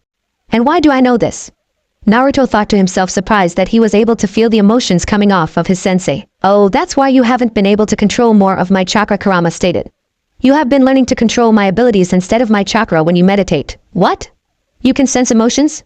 Naruto replied, surprised that Kurama had such a useful ability. "Only negative emotions like anger, hate, despair, stuff like that. It seems that when you have been meditating you have been focusing more on the abilities that you would learn rather than the chakra you would get or something like that. I'm not really sure. We'll have to think about that later. Kurama replied thoughtfully. Truthfully, he had a theory about why he couldn't go 3 tails, and that involved his negative side. Kurama could feel a large amount of negativity built up inside the boy, and it was probably acting as a blockage, keeping Naruto from going further with using Kurama's chakra. Good morning, sensei. Are you feeling alright? Naruto asked. Great. I tried to hide it, but it seems he already knows something's wrong. Don't need him to get caught up in all this though. Kurenai thought. I'm fine, Naruto. Let's go get our missions and then we will train afterwards. Kurenai turned around and started walking towards the Hokage tower. Naruto just shrugged and followed her towards the tower. If she didn't want to tell him, he wouldn't force her to. Mission room. The Hokage decided that he should do missions today. Not only to get out of paperwork, but also because he knew that Kurenai would be coming in and he wanted to try and save her and Asuma's relationship. The whole thing was just a big misunderstanding. Just as Sarutobi finished that train of thought, the person he was looking forward to seeing walked in with her pupil right behind her. Hokage-sama. We are here to take a few missions. We will be out of here quickly. Kurenai stated, not wanting to be in the presence of a Sarutobi at the moment. Now Kurenai-chan, I am sure that you are a little upset about what happened last night, but you do not have to be so hostile. Hiruzen replied, completely ignoring her request. Being so blatantly ignored pissed Kurenai off even more. Ever since she entered this room and saw the old Sarutobi sitting behind the mission desk, she had to keep a strong leash on her emotions to not lash out at anything and everything. Though she was able to keep her emotions from showing on her face, they were still radiating off of her in large waves. Wow, she is pissed. Naruto thought, feeling all the negativity coming off of his sensei. Hokage-sama, I would appreciate it if you would just get some missions together for my apprentice and I to complete. Kurenai gritted out, clenching her fists to try and keep control of her anger. Now Kurenai-chan, all that happened last night was just a huge misunderstanding. I'm sure if you go back and apologize, everything will go back to normal. Hiruzen stated. Apologize? Kurenai snapped. You think that this is all my fault? No. It is all that rat bastard's fault. I should have known all men are the same. Come Naruto, we are leaving. Kurenai turned around and marched out the door without looking back to see if her pupil was following her. Naruto just blinked before he followed his sensei back to the training grounds. Training ground 13. When Naruto arrived, he looked for his sensei only to see her relentlessly punching a tree into oblivion. Sensei, if something is bugging you might want to talk to somebody about it. Naruto offered. What would you know? Kurenai whirled onto her apprentice. I thought I found the perfect guy. He was sweet, charming, loyal, and honest. He was everything I ever wanted. And he didn't want me just for my body or to say that he was able to break one of the Ice Queens. He was perfect. We went out and everything was so grand and joyous. I was in love. But then that bastard has the audacity to demand something of me. And not just anything, but sex. He felt that I was being stingy and wasn't putting out as he so elaborately stated. All I thought about him was a lie. He was just like everyone else, just looking for a good fuck and to break an Ice Queen. He never really cared about me. Kurenai started to sob at the end of her rant, falling to her knees and hugging herself. Naruto, not knowing what else to do, walked up to his sensei and kneeled before her and wrapped her in a hug. It's going to be alright, sensei. Asuma is missing out on an amazing person. I haven't known you for very long, but I know that you are a one-of-a-kind woman that anyone would die for. You are professional when you need to be, but also have a caring side that speaks volumes about the kind of person you are. You want to prove that kunoichi can be just as strong as shinobi and have set yourself onto that goal and have tried everything in your power to achieve it. And in time you will achieve that goal and prove that kunoichi are just as strong as shinobi. And you will meet a guy who will appreciate you for you and not just your body. Naruto comforted. He felt the woman in his arms stop shaking and assumed she had gotten everything out of her system. Feeling better? Yes, thank you, Naruto. I really needed that. Sorry for yelling at you. Kurenai replied. Her mascara was running from all the crying she did. Don't worry about it. It needed to be done, and I know you didn't mean it. You were just so emotional you couldn't control yourself. That and I kinda pushed you. Naruto replied somewhat sheepishly. Let's get started on our training, and then how about I treat you to some ramen, and then I think I may have a little something special planned for tonight if you are up for it. Naruto had his prankster grin on at the end of his sentence. I think I would like that, Naruto, thank you. Kurenai smiled up at her pupil, then blushed slightly when she noticed that she was still wrapped in his arms. You can let go of me now, Naruto. Oh, sorry. Naruto said as he quickly let go of his sensei and backed up. He looked back at his sensei when he heard her giggle lightly. So Naruto, how about we get started on training? I can teach you some genjutsu and then you can help me with my ninjutsu. Kurenai laid out the plan for the day. Okay, that'll work. What will you be teaching me? Naruto asked. Today, I will be teaching you my favorite genjutsu. Megan Jibaka Satsu. It binds the victims in a tree that grows behind them. You can then sneak up on your victim undetected while they are immobilized. Kurenai explained and showed the hand seals necessary for the technique. So the one you used on me. Naruto mused. All of a sudden 20 clones poofed into existence behind Naruto. Oh, I can finally do that without a hand seal. Why did you create those bunch in Naruto? Kurenai asked. Oh, everything they learn is transferred back to me when they dispel so I can train much quicker this way. Naruto lectured, feeling a little awkward being in the teacher role. Kurenai resisted the urge to face spam after that simple explanation. Though that did show how he was able to learn and master jutsu so quickly. Half the clones performed the hand seals and directed it at the clone across from them. With Kurama's ability for genjutsu, it was child play to get the jutsu down. But it was also incredibly difficult for them to send the clones into the genjutsu, also because of Kurama's ability for genjutsu. Every time they would cast the jutsu on the clones, they could feel it working and attempting to disrupt the flow of chakra of the clones. But Kurama's natural immunity to genjutsu made it difficult for them to actually disrupt the flow. But they would not be stopped until they were able to put the clones into the genjutsu. If they could put them in a genjutsu, then they would be able to put just about anyone in a genjutsu. Unless they weren't using their brain, or were a Jinchuriki that was on good terms with their Biju. After about 30 minutes of continuously attempting to put their clone in a genjutsu, one clone finally succeeded. He immediately dispelled and the other clones were able to figure out how to properly form the genjutsu. After they all successfully trapped their clone in the genjutsu, they all dispelled, giving all their knowledge back to Naruto. Okay, so for ninjutsu training, do you know your element? Naruto asked, not really knowing how to teach someone. Water. Kurenai answered immediately, having learned her element a month before her promotion to Jonin. Great, that's my other element, so I guess that might make it a bit easier. Naruto replied, a little relieved that it was an element he was, at least somewhat familiar with. Have you started on your elemental chakra control exercises? No. Kurenai replied sheepishly while looking away from her sensei at the moment. Don't worry, either have I, so I guess we will both be learning this at the same time. Now the first step to mastering the water element is to pull water out of the leaves of a tree. This ensures that you will almost always have a water source with you if you can complete this exercise. Naruto explained. If you know how to create kage bunshins, I would recommend making a few of those to help quicken the pace. Naruto made a large batch of 50 kage bunshins, though not all were tasked with working on the water element chakra exercise. He had some work on creating seals with their chakra and tagging it on nearby objects. Kurenai made 5 clones and got working on the water element chakra exercise. Each clone grabbed a leaf and held it between their hands, after looking over towards Naruto's clones to see how they were doing it, and focused on drawing the water out of the leaf. After about 5 minutes, Kurenai was getting frustrated that she wasn't making any progress. She looked over towards Naruto, and saw that he hadn't made any progress either, though he seemed to be much more calm about it. You can't be so impatient about this, Kurenai-sensei. Elemental control is a Jounin level skill and usually takes months to master. Don't expect to be able to draw water out of the leaf in just 5 minutes. When I was working on my wind chakra, it took me a few hours before I started to make progress. But after you make your initial progress, it gets much easier. Naruto called out, feeling her frustration pouring off of her. Kurenai calmed down somewhat after hearing Naruto's assurance. She went back to focusing on the leaf and the water inside it, trying to figure out how to extract the water from it. -3 hours later, Kurenai was not having any luck with the elemental exercise. Up until about an hour ago, she was just trying to brute force the water out of the leaf.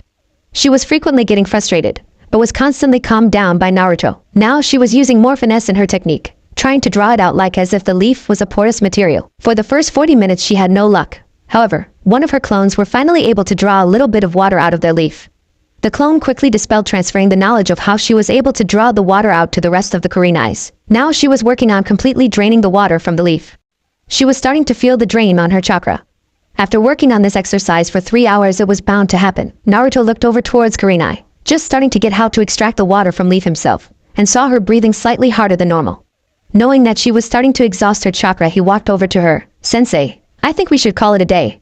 We have made good progress today, Naruto advised, but I'm not tired yet. I can still go, and I know that you haven't even made a dent in your chakra reserves.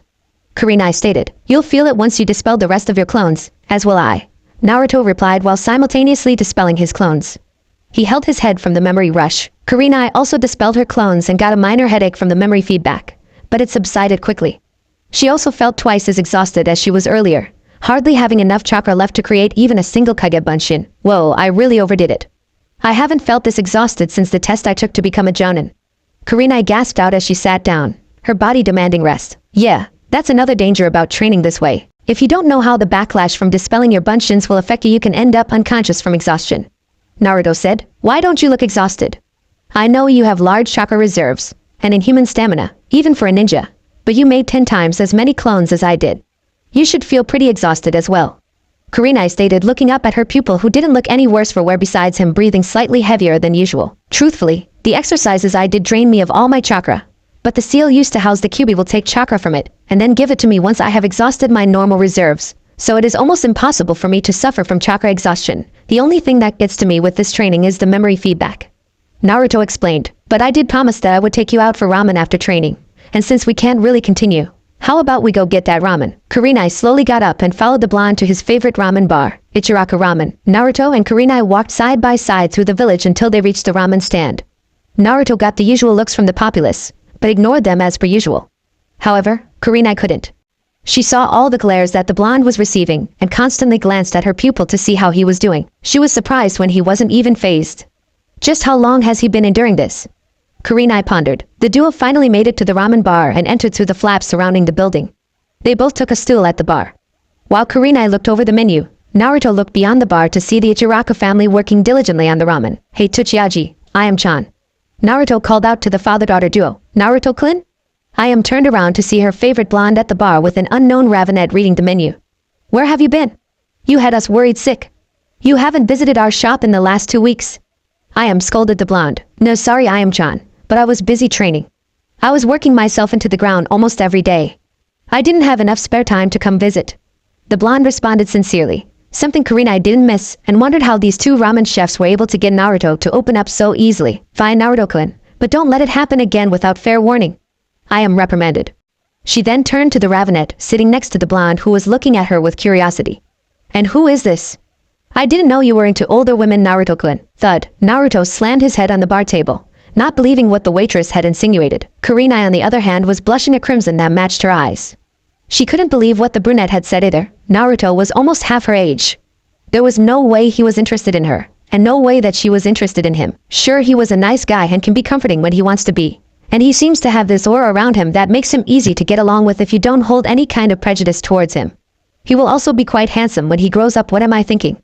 Kurenai, calm down. I am taking that breakup with Asuma way too hard, Kurenai thought. No, I am Chan. This is Kurenai, my sensei. Naruto said, picking his head up off the table. Oh, my apologies. Anyway, what would you like to order? I am assuming that you, Naruto-kun, will want the usual. I am asked, receiving a nod from the blonde. So then Kurenai-san, what would you like? I think I will have a bowl of beef ramen, please. Kurenai stated as she put down the menu. Coming right up. I am turned and gave the orders to her father. So Naruto, why did you choose this place for ramen? We passed quite a few ramen bars on the way here. Kurenai inquired. This was the first place to actually feed me. They didn't care who I was, just that I needed food. They were the only people who were nice to me without any ulterior motives. Naruto replied, looking slightly downcast. What is with me and making him relive horrible memories? Kurenai mentally slapped herself for, once again, bringing up Naruto's past experiences. Sorry if that brought up anything unpleasant. Kurenai said, it's fine, sensei. Like I said before, one should never forget their past. It leads to be the answer to many questions in the future. Naruto restated what he had told his sensei 2 days ago. We just don't know what those questions that need to be answered are yet. He's too wise to be a 13-year-old. Kurenai thought as I am set down a bowl of ramen in front of her. She thanked the waitress and said a quick itadakimasu before starting her meal. She glanced over at Naruto and nearly choked on her food when she saw all the bowls in front of the blonde, half of which were already empty. Naruto, how many bowls did you order? Kurenai asked, staring at the small tower of empty bowls that grew by 3 while she asked the question. Well, my usual order is the Naruto special, which consists of every type of ramen on the menu. Naruto answered thoughtfully. How can you eat that much? Kurenai asked incredulously. Extremely fast metabolism and I never let food go to waste. Naruto replied while gulping down another bowl of ramen. I also haven't eaten here in 2 weeks, so the food tastes so much better than it usually does. Kurenai didn't ask any more questions for the rest of the meal, focusing more on trying to figure out the enigma that is Naruto. He was usually reserved and never opened up to anyone, and yet when he came to this ramen stand there was an immediate change in personality, and he opened up to them immediately. She wanted to learn more about her apprentice. Naruto finished his last bowl of ramen and thanked the ramen waitress and turned to his sensei. So, sensei, are you still up for that surprise tonight? Kurenai blinked once. She had forgotten that Naruto had offered to give her a surprise. Now that she remembered, she was honestly curious what the blonde prankster had come up with. Sure, Naruto. We'll meet at training ground 13 around. Kurenai trailed off, not knowing when Naruto wanted to meet. We'll meet there around 7. We have to get some stuff before the surprise can start. Naruto finished while heading out of the stand. When the blonde left, Kurenai turned back to the employees of the stand called, I am over. How may I help you, Kurenai-san? I am offered with a smile. I was just wondering why Naruto seemed to open up so easily around you. I have spent a large amount of time with him over the week and I can see that he mostly keeps to himself and never opens up to anyone. And yet we come here and the second we enter the stand he changes from being professional and serious to a more carefree and fun individual. Why did he open up so easily by just being in your presence? Kurenai wondered. Well, I heard him tell you that we were the first people to ever be kind to him, so that is a large part of it. We have been a part of his life for close to 5 years now. He first came here when he was 8 and was looking for some food. We saw him and were appalled by how skinny and malnourished he was. We immediately gave him a couple bowls of ramen. He ate them so quickly it was almost like he thought that if he didn't eat them fast enough they would disappear. I am recalled. After that he would always come back for more food. We were probably the only people who would feed him, so we felt it our job to make sure that he grew up at least somewhat healthy. This continued on for a long time. Then there was an event that changed him. He used to trust anyone as long as they were nice to him. But then something happened and he stopped trusting everyone. He was never really the same after that. The only reason he is so open with me and my father is because we were his pillar of support during and after the event. We are the only ones he really trusts completely in the village. He trusts those in the red light district to a lesser extent, but still more than anyone else in the village. You know, you should count yourself lucky. He usually never opens up to us when there are other customers in the stand. He must trust you somewhat to be able to open up in front of you. I am finished. Could you tell me about this event that happened to him? Kurenai asked. I am looked away when Kurenai mentioned the event. It's not my place to say. If you want to know what happened you will have to ask Naruto-kun himself. Though he may not trust you enough to tell you at the moment. I am replied. I'll do that. I guess I have a surprise to get ready for.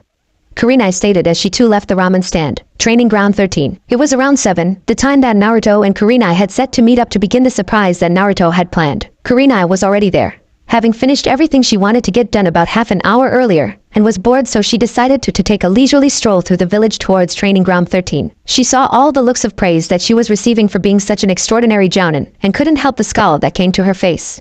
She was praised for protecting these civilians, and yet her student was disregarded and hated while he did the exact same thing. As she was reflecting on her journey to the training ground, Naruto showed up. He seemed to be giddy about something and his sapphire eyes sparkled with mischief. His mouth also seemed to twitch every so often as if he was trying to suppress a mischievous smile. So Kurenai-sensei, are you ready for the surprise? Naruto asked, no longer able to keep himself from smiling. Of course. But are you going to tell me what this surprise is, or do I have to wait? Kurenai inquired. I guess I could tell you now. It would be easier if you knew the plan. So what I was thinking of was pranking Asuma since he broke your heart. It would be funny and very satisfying. Naruto explained. Oh. He now had Kurenai's full attention.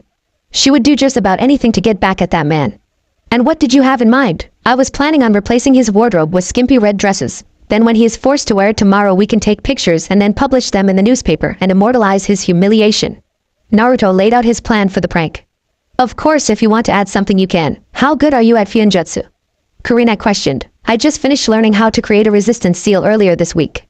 Naruto answered, wondering where she was going with this. So I take it you can make explosive notes, and the seals used for them? Kurenai further questioned. That's child's play, sensei. Naruto scoffed. Then can you put low-powered explosive seals on all his cigarettes so that when he lights them it will blow up in his face? He probably has 12 packs of those things somewhere in his house. Kurenai asked. That is rather devious of your sensei. Of course I can do that. Naruto smiled. So let's go shopping for those dresses. Konoha's shopping district. Naruto and Kurenai walked to shopping district in Konoha looking for a store that sold red dresses that would fit Asuma. They had been walking for a few minutes before they came upon a store that had what they were looking for. Okay, found it. Naruto said as he was obscured by a cloud of smoke. When the smoke cleared, a blonde-haired woman was standing in the space Naruto occupied earlier. She had twin blonde pigtails that fell down to her shapely behind. She had a D-cup bust and was wearing black crop top that showed off her midriff. She also had black biker shorts that showed off her long shapely legs. Let's go shopping. A distinct female voice exclaimed as she dragged Kurenai inside the store. Naruto, what are you doing? They have sensors to detect ninja techniques. Kurenai hissed out. They won't be able to detect this technique. It's special. Naruto replied. And I am Naruko when I am a girl. Naruko. Really, you only changed one letter. That's not putting much into a disguise. Kurenai deadpanned. It works. People look for abstract and incredibly ridiculous disguises rather than the subtle, hardly changed ones. Naruto replied without looking back, leading Kurenai towards the dresses. They made it to the aisle with the red dresses and started looking through them to find some that would fit Asuma. Kurenai also picked out a few for herself, and planned to get something else from elsewhere in the store. Deciding to have some fun with her student, she went to the dressing room and dressed into one of the red dresses she was looking at. She came out of the dressing room and saw Naruto still searching for a dress that would fit Asuma. Naruko, can I get your opinion on this dress? Kurenai asked sweetly. Sure, sensei. Naruto said as finished looking at a dress that was too small for Asuma by a few sizes, It seems that finding a dress that would fit him would be much harder than he originally thought. Naruto turned around and froze when he saw his sensei. She was dressed in a sleeveless red dress that stopped about mid-thigh, showing off her perfect legs. The neckline was a deep V, showing of a generous amount of cleavage of her D-cup. The makeup she usually wears seemed to enhance the dress, and the fact that it matched her eyes just made it look that much better. There was only one word that Naruto could think of to describe her: divine. Naruto quickly turned around when he said that, blushing from embarrassment. If he had continued to look at his sensei, he would have seen a light blush dusting her cheeks as well. I am glad you approve, Naruto. I think I'll keep this one. Kurenai replied after getting her blush under control. Sensei, we should really focus on what we came here to do. Naruto replied while looking through another rack of dresses that looked larger than the last one he looked at. Kurenai walked up behind her student and wrapped her arms around his frame, causing Naruto to stiffen, and leaned her head against his shoulder. You're no fun, Naruto. Don't be so serious. Loosen up a bit, and have some fun with me. How about it, Naruto-kun? Kurenai purred into his ear, sending shivers down his spine. I had to get a sensei that enjoys teasing, Naruto muttered. Kurenai just laughed as she went back to the dressing room and got dressed in her normal attire. She was definitely buying that dress if she could get Naruto to blush like that with it. She was going to have so much fun teasing him. Sarutobi compound. After Kurenai had finished teasing Naruto, they were able to find a dress in Asuma's size. Though there was only one, they decided to get it and move on with the prank. They were currently inside the Sarutobi compound, having snuck in through a hole in the eastern wall of the compound. Now they were making their way to Asuma's house. It was rather late and Kurenai knew that Asuma would be asleep. She had learned his sleeping pattern when they were in a relationship. They soon made it to his house and silently crept up the wall to one of the windows. Naruto silently slid the window open and snuck into the room, followed closely by Kurenai. They crept through the hallways and eventually came to a door that was partially open. They quickly snuck up to the door and nudged it open enough for them to fit through. When they entered, they turned to see Asuma in bed with another woman. Naruto immediately felt Kurenai's emotions take a turn for the worse, so reacting instinctually, he quickly turned around and hugged her. Kurenai immediately reciprocated the hug and silently sobbed into Naruto's shoulder. They stayed that way for a few minutes, Kurenai silently sobbing while Naruto rubbed her back in a comforting way. When she finally stopped crying, Kurenai looked up to Naruto and whispered in a voice full of despair. He moved on. He moved on so fast, like I never meant anything. It's okay, sensei. That just means he is a shallow man, and you could do so much better than him. Naruto offered, trying to keep her calm. Let's hurry up and do what we came to, and get out of here. Kurenai nodded and quickly made her way to Asuma's closet. She took all of his normal ninja gear and sealed it into a scroll, leaving the closet bare. Naruto came up behind her with a scroll of his own and unsealed the contents to show the red dress that they had bought, and hung it up in his closet. They quickly snuck back out of the bedroom and made their way to his kitchen. Kurenai said that he liked to keep his cigarettes in a drawer in the kitchen. When they made it to the kitchen, they started to quietly go through each of the drawers looking for the cigarettes. Kurenai finally found them in the drawer closest to the fridge. She called Naruto over and watched as he put a seal on each of the cigarettes before it faded, becoming invisible to the naked eye. When they were done, they quickly exited the house the same way they entered and left the compound. When they had made it a decent distance away from the compound, they stopped in a park and sat down on a bench. Naruto, I want to thank you for comforting me in there. If you hadn't, I don't know what I would have done. I may have even killed him. It's just that he moved on so quickly after our breakup that it was like I didn't mean anything to him. Like I was just an object to him. If we continued with our relationship and we got married, what would I have been? Just some trophy wife that he would flaunt to the village? I can't believe I dated such a vile man. Kurenai exclaimed, tears running down her face, ruining her mascara even more. Naruto, once again, gathered Kurenai in a hug to try and soothe her. It's okay, Kurenai. You are no longer bound to him. You can pursue anyone you want now. There are plenty of people out there that will treat you right. It will just take some time for you to find the right one. But he is out there, I promise you that. You're such a good guy, Naruto. If only more people were like you. Kurenai said as she hugged the blonde back, truly grateful for his comfort. You have a camera, right, sensei? Naruto inquired. Of course. Why do you ask? Kurenai wondered as she looked at the blonde before she caught on to his meaning. Oh. This is going to be great. Yes, it will, sensei. I think his humiliation is just beginning. Naruto said with a mischievous grin. The next day, both Naruto and Kurenai got up extremely early so that they could sneak back into the Sarutobi compound and take some photos of Asuma in his dress. And if he wasn't wearing his dress that they had gotten him, well then the pictures would be even more humiliating. The apprentice and sensei duo were currently outside Asuma's house cloaking themselves with the Maisegekyo no Jutsu. They each had a camera in their hands and were eagerly waiting for Asuma to come out of his house. What the fuck? A yell could be heard from inside the house. It seems that Asuma had just woken up.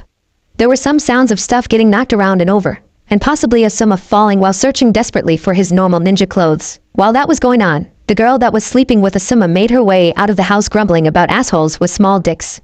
That got a chuckle out of the two outside of his house. After a few more minutes, the front door creaked open and Asuma poked his head out to check if anyone was outside. Seeing that the coast was clear, Asuma made his way out of his house with his usual clothes on. Well, that won't do. Naruto mumbled before sending his chakra out to disrupt the henge that Asuma had placed over himself. There was a poof of smoke, and when the smoke cleared, anyone could see Asuma dressed in a bright red dress that reached to about mid-thigh. Kurenai and Naruto immediately started taking as many pictures as they could before Asuma could get back into his house and hide. Though he would have to come back out at some point, he had a team to teach. Kurenai and Naruto continued to wait outside his house waiting for him to make his way back out. They knew he was still in there because they could still sense his chakra signature in there. They continued to wait until they saw a bird fly away from one of his windows. It seems that he was asking for help with his dilemma. Not today, Asuma team. Kurenai whispered as she formed a hand seal and put the bird under a genjutsu that would gradually cause it to fall asleep and the message would not get delivered. The duo continued to wait outside for when Asuma would have to come back out with his dress on. They felt him start to make his way to the back of his house, no doubt trying to sneak out without anyone seeing him. Kurenai and Naruto quickly made their way around the house and spotted Asuma climbing out of a window, this time without a henge.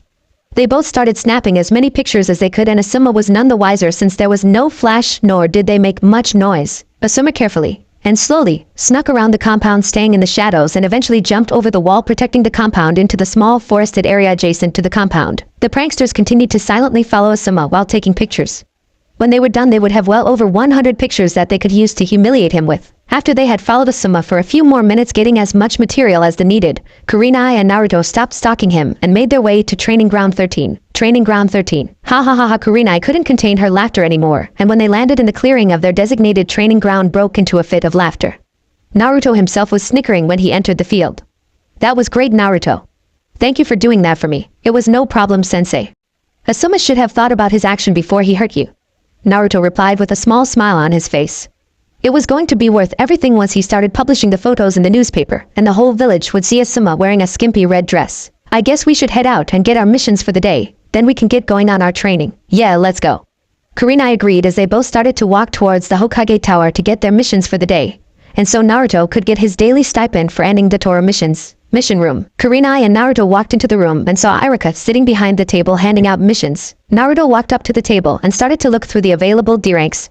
He noticed that both cleaning the Inuzuka kennels and walking their dogs was available, and immediately took those two. He then saw that a certain citizen that lived in the red light district was looking for someone to do their grocery shopping, so he took that one as well. After he had picked out his missions, he turned around and left to go complete his missions. He would have his clones clean the kennels while he walked the dogs. Then later he would go grocery shopping for Riri. Inuzuka compound. When Naruto reached the gates to the Inuzuka compound, he ran into a certain brown-haired Inuzuka. Hello, Hana. How are you today? Naruto asked as he saw Hana leaving her house. Oh, hello there, Naruto. I am doing good. Was just going to work at the vet's office. I take it you are the one that took the missions to clean the kennels and walk our pups? Hana asked, though she already knew the answer. Why else would he be here?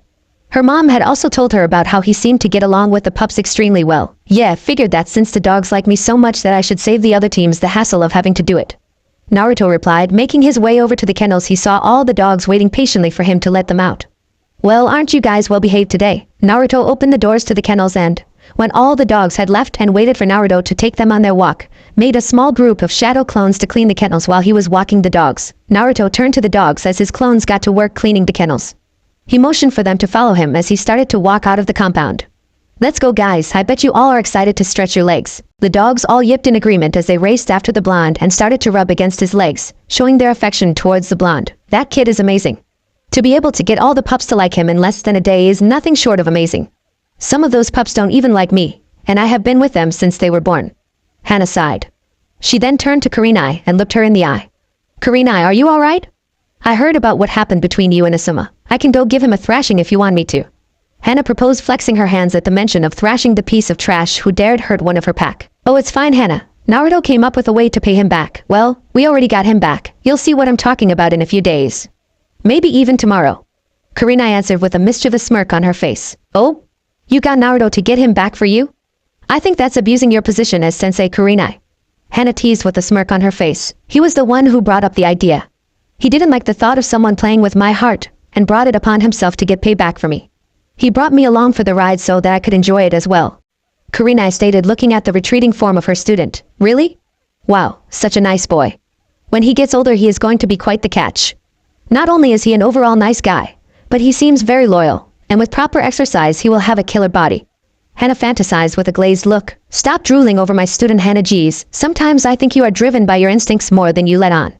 Karina sighed while pinching the bridge of your nose. Hey, I am just looking for a future mate. I haven't been able to find anyone that I feel is worthy to be my mate. But when I fought him, he was just so It was so great. Not only is he strong, but he has those feral qualities about him. And he even kept himself from injuring the Heimer triplets too bad. He could have easily caused grievous wounds to them, but only knocked them out of the fight. I have never met anyone who would actually care about someone else's feelings while in a fight with them, especially since I was very much trying to put him in the hospital, Hannah stated, getting a bit sheepish at the end when she remembered her emotional rampage. She went on to try and gut the blonde. It also helps that he has more stamina than all the ninja in the village. Just imagine what he could do with that. Karina turned away from Hannah with a small pink hue on her cheeks. That's enough, Hannah. I'm going to go follow my student and make sure he doesn't get into any trouble. Karina started to walk off in the direction that Naruto left. Put in a good word for me. Unless you plan on taking him for yourself.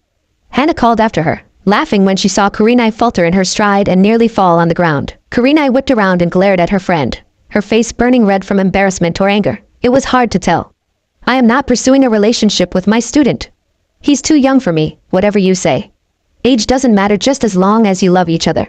Hannah called over her shoulder as she started walking towards the vet's office to get started on her day at work. Could I really be in a relationship with someone so much younger than me? Karina thought as she followed her student to the park, Northwestern Park. Naruto decided that he would walk the Inuzuka's dogs to the Northwestern Park and let them have a bit of fun while they were there. So at the moment he was sitting on a bench while the pups ran around playing in the grass in the park. He was having a good time relaxing until someone decided to antagonize him. Hey Dobe! What are you doing? Can you not walk dogs properly? Naruto heard someone yell from behind him. Naruto turned his head to look at the speaker and wasn't all that surprised to see Kiba sauntering his way over with his team behind him. Though they looked like they didn't want to be here. I knew that you were a horrible ninja. But to not be able to walk dogs properly is just sad. Kiba-kun, I don't think you should be so mean to Naruto-kun. Hinata stuttered while Shino just stayed silent. Don't worry, Hinata-chan. The Dobe isn't going to do anything. Kiba replied cockily. Naruto just turned his head away from Kiba and tried to continue relaxing. If things got out of hand, he knew that each team's respective sensei would jump out from wherever they were and break up any conflict. Don't turn away from me. Kiba exclaimed as he grabbed Naruto by his shoulder and forced him to turn back to him. The happy atmosphere around the park vanished when all the dogs ran over to Naruto and started growling at Kiba, warning him to back off. Hey guys, it's me. Kiba, I take care of you guys all the time. No need to be so hostile. Kiba said as he backed away from the pups with his hands in the air trying to placate the canines. It seems your dogs prefer me to you, Kiba. And to answer your question, I don't need to walk these guys properly, as you put it. They are perfectly behaved on their own. Naruto replied as he pet one of the pups. Whatever, you're just a wannabe ninja orphan. Maybe they'll make a movie about you. Kiba said with a smug smirk on his face, but it fell when the temperature dropped drastically. He looked towards where it was emanating from and saw Naruto with his head down, his hood shadowing his face even more than it usually does. When Naruto looked up at Kiba, he had to stifle a gasp as he was now looking into the red eyes of Naruto. And with the hood shadowing his head only allowing him to see the eyes that seemingly glowed, adding a lot more to the intimidation factor. Teammate all took a collective step back when everything went dark. It was like someone turned the clock forward until it was night, and the only light was coming from a large red moon. Kurenai, who was in a tree watching the small conflict, immediately thought that Naruto was using the legendary Genjutsu Kokwanjo no Jutsu.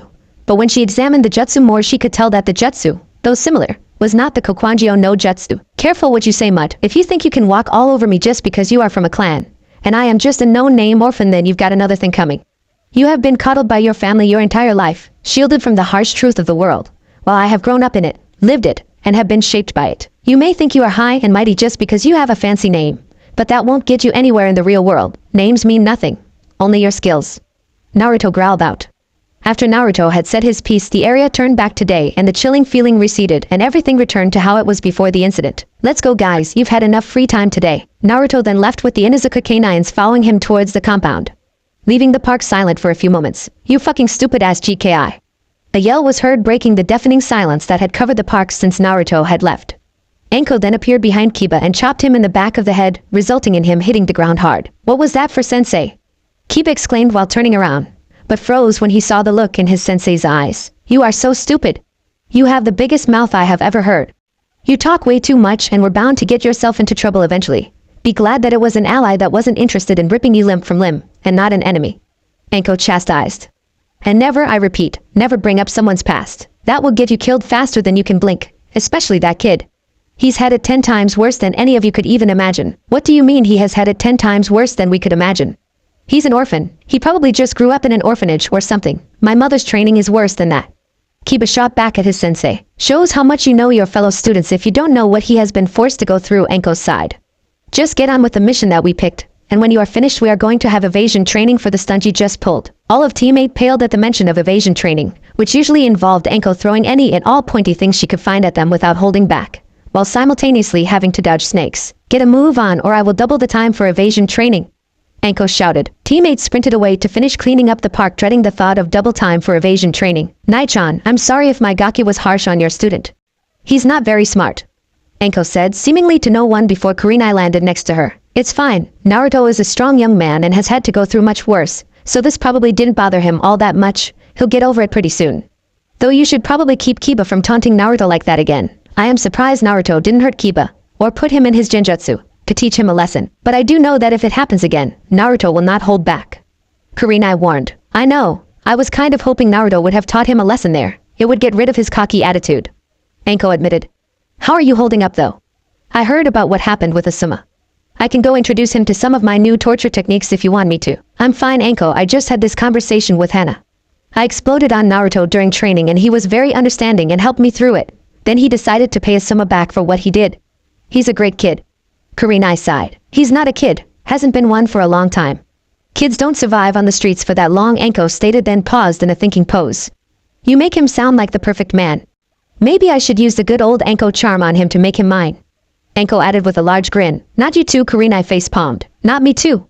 Who else wants some of that blonde gaki? Enko questioned. Hana was asking if I could put a good word in for her. He is so much younger than you guys, Hana less so than you. But seriously, how can you be interested in someone so much younger than you? Kurenai asked exasperatedly. We're ninja, Kurenai-chan.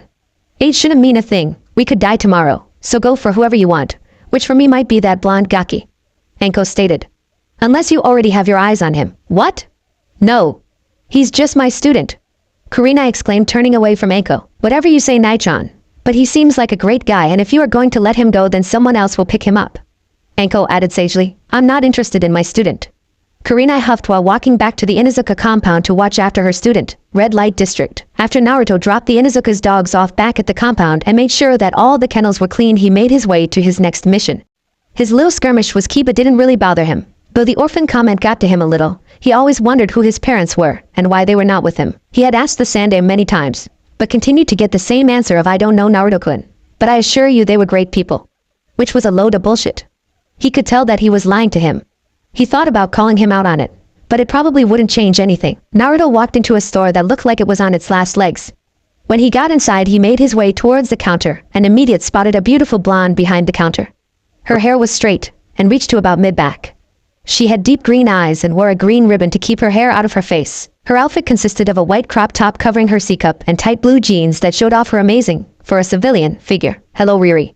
Naruto called when he made it to the counter. Riri looked behind her, having been working on something, and spotted Naruto, and immediately leapt over the counter and strangled the blonde in a death hug. Naruto-kun, I haven't seen you in so long. How have you been? Riri exclaimed as she pushed Naruto's face further into her bosom. I've been fine, Riri. How about you? Naruto managed to get out before he was squashed further into Riri's bust. Oh, I have been great. Business has been the usual perverts and such, but why are you here? Finally decided to buy something? Riri teased while releasing her death hold on the blonde. Not yet, Riri. I don't think I am ready for the merchandise that your store sells. Naruto answered.